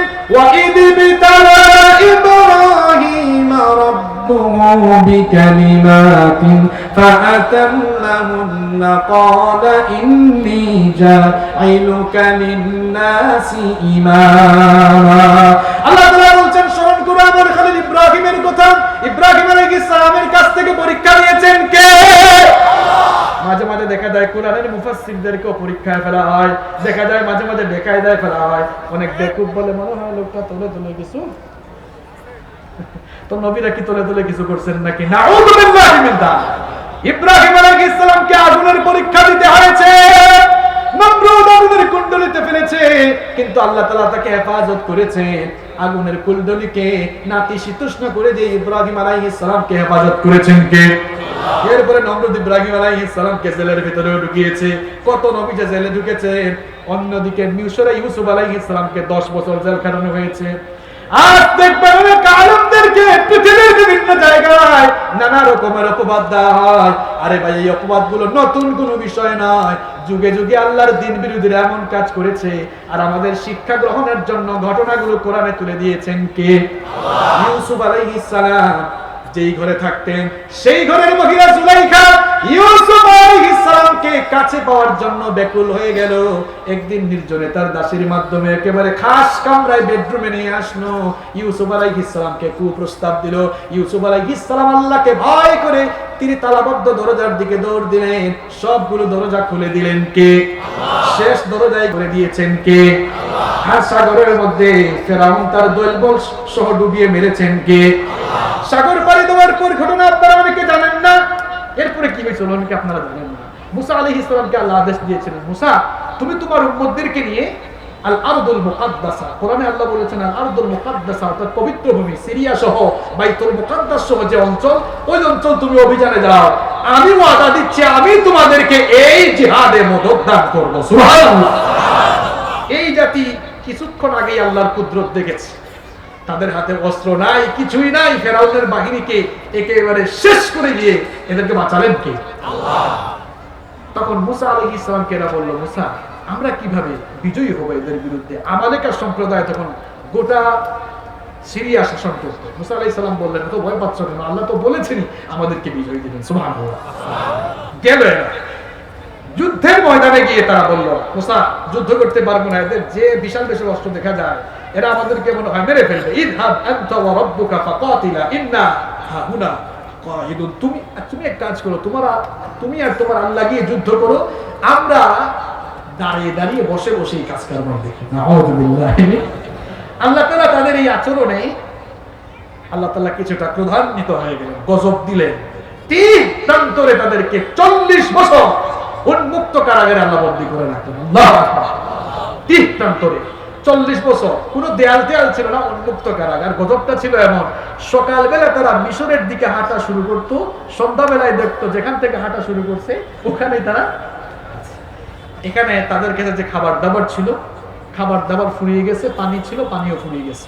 মরুভূমিতে এবার পানি খাবার কই পাবে? দেখেন আল্লাহর অবাধ্যতার পরেও এদের উপর দয়া করলেন কে? আল্লাহ।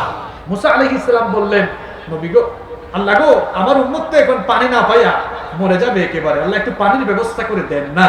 আল্লাহ তাআলা বললেন, মুসা তোমার লাঠি দিয়ে পাথরে আঘাত করো। মুসা আলাইহিস সালাম লাঠি দিয়ে পাথরে আঘাত করলেন, পাথর থেকে 12টি ঝর্ণা আল্লাহ উৎসারিত করে দিলেন। সুবহানাল্লাহ। এবার উম্মত পানি খায়, পানি পান করে, শুধু পানি খাইলেই হবে না, খাবারের দরকার আছে। মুসা আলাইহিস সালাম বললেন, আল্লাহ খাবারও তো লাগবে। আল্লাহ তাআলা বলেন, অসুবিধা নাই, এখানে ফসল ফলাইতে হবে না, কৃষি কাজও করা লাগবে না, আসমান থেকে তোমার উম্মতের জন্য আমি মান্না সালওয়া পাঠাবো। সুবহানাল্লাহ। দেখেন ওই যে একটা কথা আছে না, সুখে থাকতে ভূতে কি সুখ রে ভাই, আসমান থেকে আল্লাহ আসমানি খাবার পাঠায়, কোনো কাজ কারবার নাই, শুধু বসে বসে খাচ্ছে।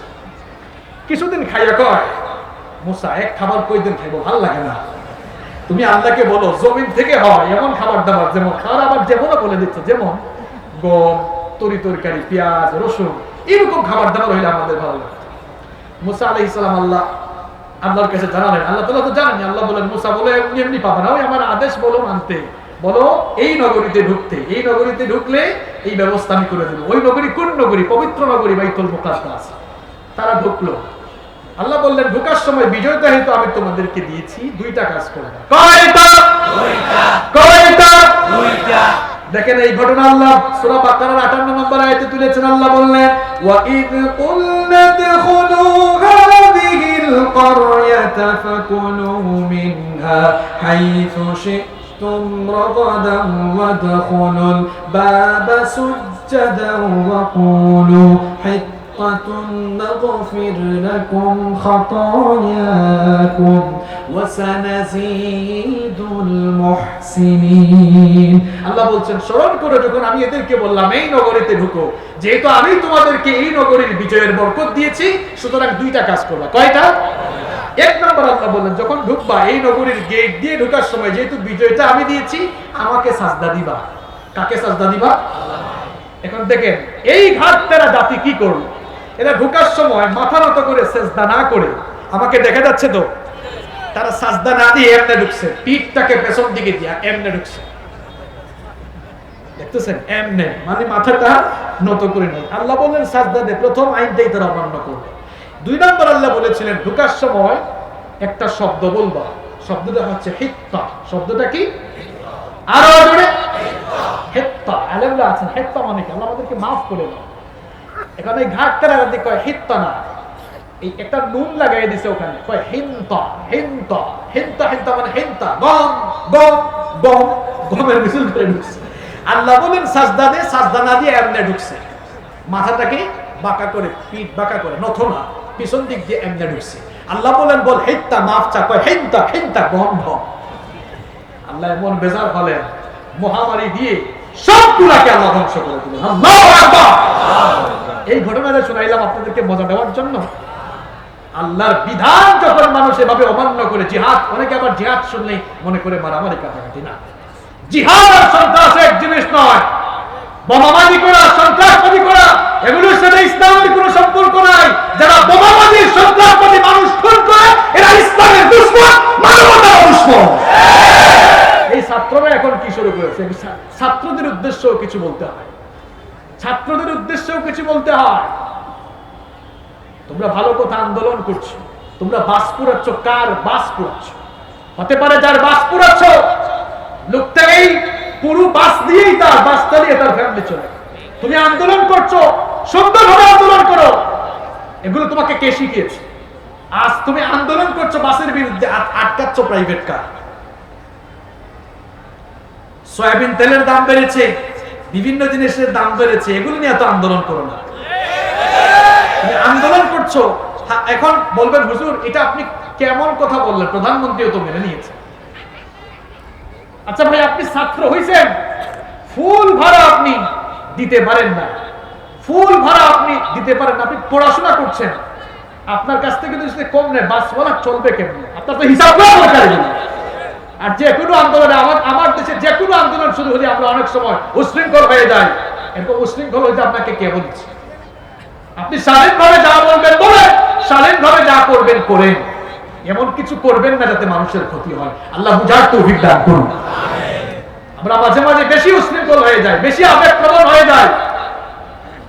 এই যে কিছুদিন আগে হিন্দু ভাইদের ঘর বাড়িতে আগুন দেওয়া হয়েছে, এই কাজটা যারাই করেছে এরা শুধু মানুষের দুশমন নয়, এরা ইসলামের দুশমন। আমার দ্বীন আমাকে শিখিয়েছে অন্য ধর্মকে গালি দিও না, অন্য ধর্মের উপাস্যকেও গালি দিও না। আমি বহু জায়গায় বলেছি, ইমানদারদের সমাজে, মুসলমানদের সমাজে অমুসলিমদেরকে নিরাপত্তা দেওয়া মুসলমানদের ইমানই দায়িত্ব। ঠিক তো বলেন, সব মামলে তো ঠিকের আওয়াজ শুনে, তাহলে কামগুলো হয় কেমনে? আমরা যদি একটু সচেতন হই, সমাজটা সুন্দর হবে ইনশাআল্লাহ। আমরা যারা ইসলামকে ভালোবাসি, আমরা মন্দির ভাঙি না, প্রয়োজনে মন্দির আমরা পাহারা দিব, পারবো তো ইনশাআল্লাহ। সাম্প্রদায়িক সম্প্রীতির বন্ধন আমরা নষ্ট হতে দিব, আমরা সবাই ভাই ভাই হয়ে চলবো, পারবো তো ইনশাআল্লাহ। যে যার ধর্ম পালন করুক, আমাদের কোনো অসুবিধা। আমার দেশে রোজা পূজা একসাথে হয়, কোনো অসুবিধা আছে নাকি? আমার হিন্দু ভাইরা তাদের উৎসব করবে, তাদের ইবাদত করবে, আমরা আমাদের ইবাদত করব, তাদেরটা তাদের, আমাদেরটা কোনো ঠেলাঠেলি আমরা করব। আল্লাহ বুঝার তৌফিক দান করুন। বলছিলাম জিহাদ আর সন্ত্রাস এক জিনিস নয়, জিহাদ পবিত্র শব্দ। এই যে আমি বক্তব্য দিচ্ছি, আপনাদেরকে কোরআনের মানে শোনাচ্ছি, এটাও জিহাদ। আপনি যদি নামাজে যান, এটাও জিহাদ। জিহাদ মানে কি? জিহাদ আরবি শব্দ, এটা জুহদুন মূল ধাতু থেকে এসেছে। এর অর্থ হচ্ছে চেষ্টা সাধনা করা, আল্লাহর দ্বীনের পক্ষে থাকার জন্য, দ্বীনের উপরে থাকার জন্য চেষ্টা চালানোর নামই হচ্ছে। দেখছেন কত সহজ শব্দটা আমরা বুঝলাম না?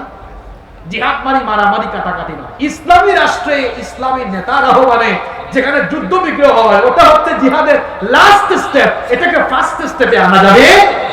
নামাজ পড়ছেন, এটাও জিহাদ। আপনি সত্য কথা বলছেন, এটাও জিহাদ। শয়তানকে প্ররোচনা না দিয়ে যত ভালো কাজ করেন, সব জিহাদের অন্তর্ভুক্ত। জিহাদ আর সন্ত্রাস এক জিনিস নয়, জিহাদ হচ্ছে সন্ত্রাসকে নির্মূল করার জন্য। নাম্বার 6, মানুষের উপরে মুসিবত আসার 6 নাম্বার কারণ হলো, মানুষ যখন হক কথা বলা, হক কাজ করা বন্ধ করে দিবে, অন্যায় জুলুম দেখে চুপ থাকবে, ওই সমাজের উপরে গজব দিবেন কে? আল্লাহ। রব্বুল আলামিন কোরআনে বলেছেন, ওয়াত্তাকু ফিতনাতান লা তুসিবান্নাল্লাযীনা যালামু মিনকুম খাসসাহ ওয়া'লামু আন্নাল্লাহা শাদীদুল ইকাব। আল্লাহ তাআলা বলছেন, সতর্ক থাকো, সাবধান থাকো সেই মুসিবত থেকে, যে মুসিবত শুধুমাত্র মুসিবতের কারণ যারা তাদের উপরে আসবে না, যারা অন্যায় জুলুম দেখে চুপ থাকবে তাদের উপরেও গজব আসবে। দুইটা ঘটনা বলে আজকের আলোচনা শেষ করব। কয়টা ঘটনা? দুইটা ঘটনা, একটা কোরআন থেকে, আরেকটা হাদিস থেকে। একটা ঘটনা কোরআন থেকে শোনাই, দেখেন অন্যায় দেখে চুপ থাকলে কেমনে আপনি ভালো মানুষ হবো, আপনি কেমনে বিপদে পড়বেন, শুনেন। কোরআন থেকে শোনাই, ওয়ালাকাদ আলিমতুমুল্লাযীনা আ'তাদাউ মিনকুম ফিস সাবতি ফাকুলনা লাহুম কুনু কিরাদাতান খাসিঈন। শনিবারের ঘটনা তোমাদের জানা আছে, শনিবারের ঘটনা জানা আছে। শনিবারের আইন অমান্য করার কারণে আমি 70,000 লোককে বানর বানিয়েছিলাম। এবার সংক্ষেপে বলি, আমাদের সাপ্তাহিক ইবাদতের দিন জুমাবার। কি বার? বলেন না ভাই একটু, কি বার? দাউদ আলাইহিস সালামের সময়ে শনিবারের দিন ছিল তাদের সাপ্তাহিক ইবাদতের দিন। শনিবারের দিনে মাছ ধরা নিষিদ্ধ ছিল। কার তরফ থেকে? আল্লাহর তরফকে অমান্য করে কিছু ইহুদিরা অপকৌশল করে মাছ খাইলো না, আটকায় রাখলো। তারা বললো অসুবিধা কি? আল্লাহ বলছেন মাছ না ধরতে না খাইতে, আমরা ধরবো না খাইবো না, বেড়া দিয়া আইল। আপনাদের গাজীপুরে কি বলে? আইল দিয়া মাছ আটকাবো, রবিবারে ধরে ধরে মজা করে খাবো। এক শ্রেণীর মানুষ সরাসরি আল্লাহর আইন অমান্য করে, এরা মাছ কলা কৌশল করে আটকালো। 2 নম্বর এক শ্রেণী এই ঘটনাটা সচক্ষে দেখলো, দেখে তারা চুপচাপ থাকলো, বললো ভাই আমরা এই পাপে নাই, আল্লাহ নিষেধ করছেন, আমরা এটা করবো না। আর যারা করলো এদেরকে বাধাও। কয় নম্বর শ্রেণী? 3 নম্বর শ্রেণীর লোকেরা, এরা মাছ কলা কৌশল করে আটকায় নাই, খায়ও নাই, কিন্তু এই কাজ কারবার যারা করছে এদের কাছে গিয়ে বললো ভাই আল্লাহ তো নিষেধ করেছেন, খবরদারে ভাই এই কাজটা করিও। তারা খায় নাই কিন্তু নিষেধ করেছে, 3 নম্বর। আর 2 নম্বর খায়ও নাই, নিষেধও। 1 নম্বর এরা কলা কৌশল করে আটকিয়েছে। গজব যখন আসলো, ওই 3 নম্বর শ্রেণীকে গজব থেকে বাঁচানো হলো। কারা? যারা খায় নাই কিন্তু বাধা দিয়েছে। আর বাদ বাকি আরেক শ্রেণীর বুজুর্গ যারা খায় নাই, বাধাও দেয় নাই, এদেরকে শুদ্ধা যারা অন্যায় করেছে, বনি ইসরাইলের 70 70,000 ইহুদিকে আল্লাহ মানব বানিয়ে দিয়েছে। এই ঘটনা থেকে আপনি কি বুঝলেন? আপনি বুজুর্গ তসবিহ টিপেন, খুব নামাজ রোজা করেন, আপনার সমাজে না হক চলে, জুলুম চলে, অন্যায় চলে, আপনি যদি সেই জুলুমের বিরুদ্ধে অন্তত কথা না বলেন, গতবর্ষে গতবে আপনার মতো বুজুর্গ করবে। আস-সাকিতু আনিল হাক্কি ফাহুয়া শাইতানুল আখরাস। নবীজি বলেছেন, হক থেকে যে চুপ থাকবে ওটা বুবা শয়তান। 2 নাম্বার ঘটনা হাদিস থেকে, বুখারী শরীফের হাদিস। নবীজি বলেছেন, অন্যায় দেখে যারা চুপচাপ থাকে এদের উদাহরণ হচ্ছে 2 তলা বিশিষ্ট জাহাজের যাত্রীর মতো। কয় তলা? 2 তলা। আরো জোরে? 2 তলা। আরো জোরে? 2 তলা। 2 তলা বিশিষ্ট জাহাজের যাত্রী, নিচের তলার যাত্রীরা পানি আনার জন্য মাঝে মাঝে উপরের তলায় যায়। উপরের তলার লোকরা একদিন বিরক্ত হয়ে বলে, এই তোরা যে বারবার পানি নেওয়ার জন্য উপরে আসিস, আমাদের বিরক্ত লাগে, এত বেশি আসিস না, কম আসিস। নিচের তলার লোকরা বললো, ভাই রে, সামান্য একটু পানি নিতে আসি, এতেই তোমাদের এত অধৈর্য, এত বিরক্ত লাগে, ঠিক আছে দাও, পানির দরকার হলে আবার জাহাজ ফুটা করে পানি নিব। এই পাগলারা যদি আবার জাহাজ ফুটা শুরু করে, জাহাজ ছিদ্র করা শুরু করে, আর উপরের তলার পাগলারা যদি বাধা না দেয়, তাহলে জাহাজ ডুবলে শুধু কি নিচের তলার তারাও ডুববে, নাকি উপরের তলার ওরাও ডুববে? তাহলে কি বুঝতেন? নবীজি কি সুন্দর উদাহরণ দিলেন। আপনি বুজুর্গগিরি দেখাবেন, নিজের ইবাদত নিজে করবেন, সমাজে অন্যায় চলবে, জুলুম চলবে, অন্তত যদি আপনি হকের পক্ষে কথা না বলেন, আল্লাহর গজব থেকে বাঁচতে পারবেন না। মুসিবত আসার কারণ কয়টা? 6টার ভিতরে সব ঢুকছে। এবার মুসিবত থেকে পরিত্রাণ পাওয়ার কারণ 4টা বলবো 4 মিনিটে, এরপরে মুনাজাত হবে ইনশাআল্লাহ। 1 নাম্বার, মুসিবত থেকে আপনি বাঁচতে হলে সবর করতে হবে। কি করতে হবে? সবর। আমি আর ব্যাখ্যা করব না, সময়ের অভাব। 2 নাম্বার হচ্ছে, আপনি দেখেন সবরের নমুনা ইউনূস আলাইহিস সালামের ঘটনা আপনারা অনেকে জানেন। মাছের পেটে চলে গেলেন। কোন কোন বর্ণনা এসেছে ত্রিবিধি অন্ধকারে তিনি পড়েছিলেন। 1 নম্বর অন্ধকার রাতের অন্ধকার, 2 নম্বর অন্ধকার হলো সমুদ্রের অন্ধকার, 3 নম্বর অন্ধকার হলো মাছের পেটের ভেতরের অন্ধকার। ত্রিবিধি অন্ধকারে নিপতিত হয়ে তিনি সবর করলেন আর দোয়া করলেন কার কাছে? তিনি বলেছিলেন, লা ইলাহা ইল্লা আনতা সুবহানাকা ইন্নী কুনতু মিনাজ জালিমিন। আল্লাহ, তুমি ছাড়া ইলাহ নাই, আমি জুলুম করে ফেলেছি নিজের উপরে, আমাকে তুমি হেফাজত করো। ইউনূস আলাইহিস সালামের ফরিয়াদের জবাব দিয়েছেন কে? আল্লাহ তাআলা বললেন, ফাস্তাজাবনা লাহু ওয়া নাজ্জাইনাহু মিনাল গাম্মি ওয়া কাযালিকা নুনজিল মুমিনিন। আমার ইউনূসের ডাকের জবাব দিলাম, তাকে বিপদ থেকে বাঁচালাম। ওয়া কাযালিকা, এইভাবে করে মুমিনরা বিপদে পড়ে আমাকে ডাকলে নুনজিল মুমিনিন, মুমিনদেরকে আমি বাঁচিয়ে দেব। সুবহানাল্লাহ। 1 নাম্বার সবর করবেন। 2 নাম্বার তাওয়াক্কুল করতে হবে কার উপরে? 3 নাম্বার দোয়া করতে হবে কার কাছে? দোয়া শিখিয়েছেন। আল্লাহ বলেছেন, ইন্না লিল্লাহি ওয়া ইন্না ইলাইহি রাজিউন। আল্লাযীনা ইযা আসাবাতহুম মুসিবা, সবরকারী তারা যারা মুসিবতে পড়লে পড়ে ইন্না লিল্লাহি ওয়া ইন্না ইলাইহি। আমার দেশে এই দোয়াকে বানাইছে মানুষ মরার দোয়া, কিন্তু এটা হচ্ছে মুসিবতে পড়লে এই দোয়া। আবার অনেক দোয়া আছে, ইউনূস নবীর দোয়া পড়তে পারেন। আবার নবীজি শিখিয়েছেন সকাল সন্ধ্যায় এই দোয়া পাঠ করো, সকালে 3 বার, না পারলে অন্তত সকালে 3 বার, বিকালে 3 বার এই দোয়া করো, তাহলে তোমাকে দিনে রাতে বিপদ থেকে যিনি বাঁচাবেন তিনি কে?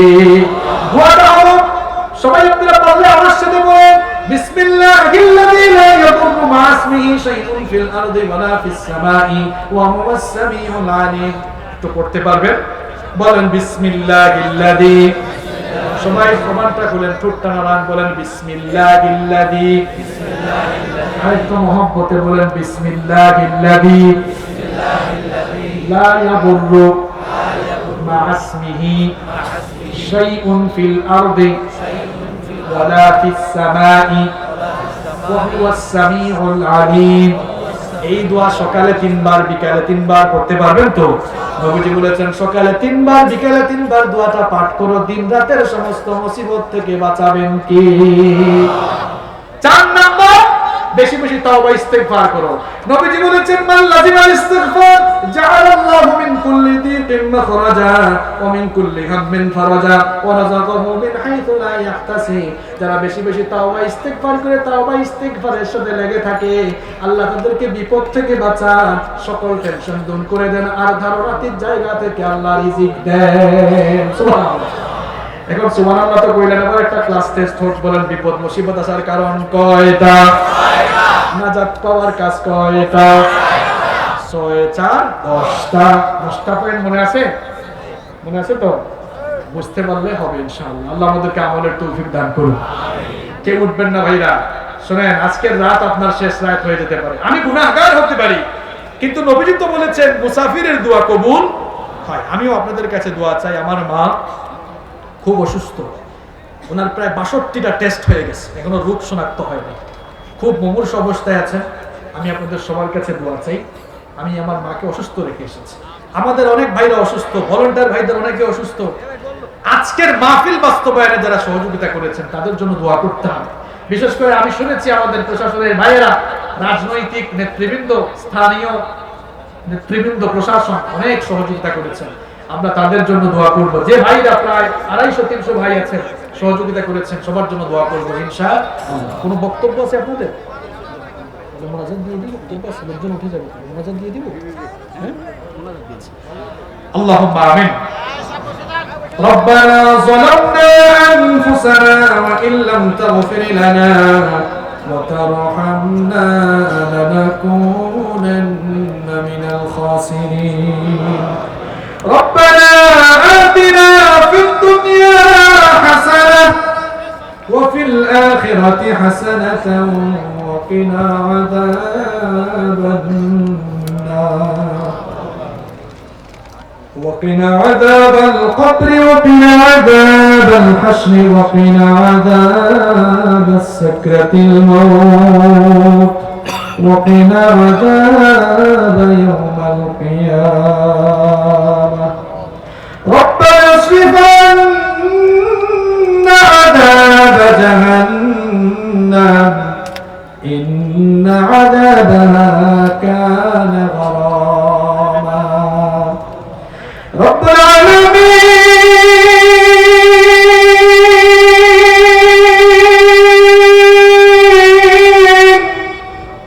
গভীর রাত পর্যন্ত আমরা তোমার কোরআন পাগল বান্দারা নীরবে বসে বসে তোমার কালাম থেকে আলোচনা শুনেছি গো আল্লাহ রব্বুল আলামিন গভীর এই রাতে আমরা যারা তোমার দরবারে হাত পেতেছি হাত তুলেছি আমরা সবাই অনেক গুনাহগার গুনাহ করতে করতে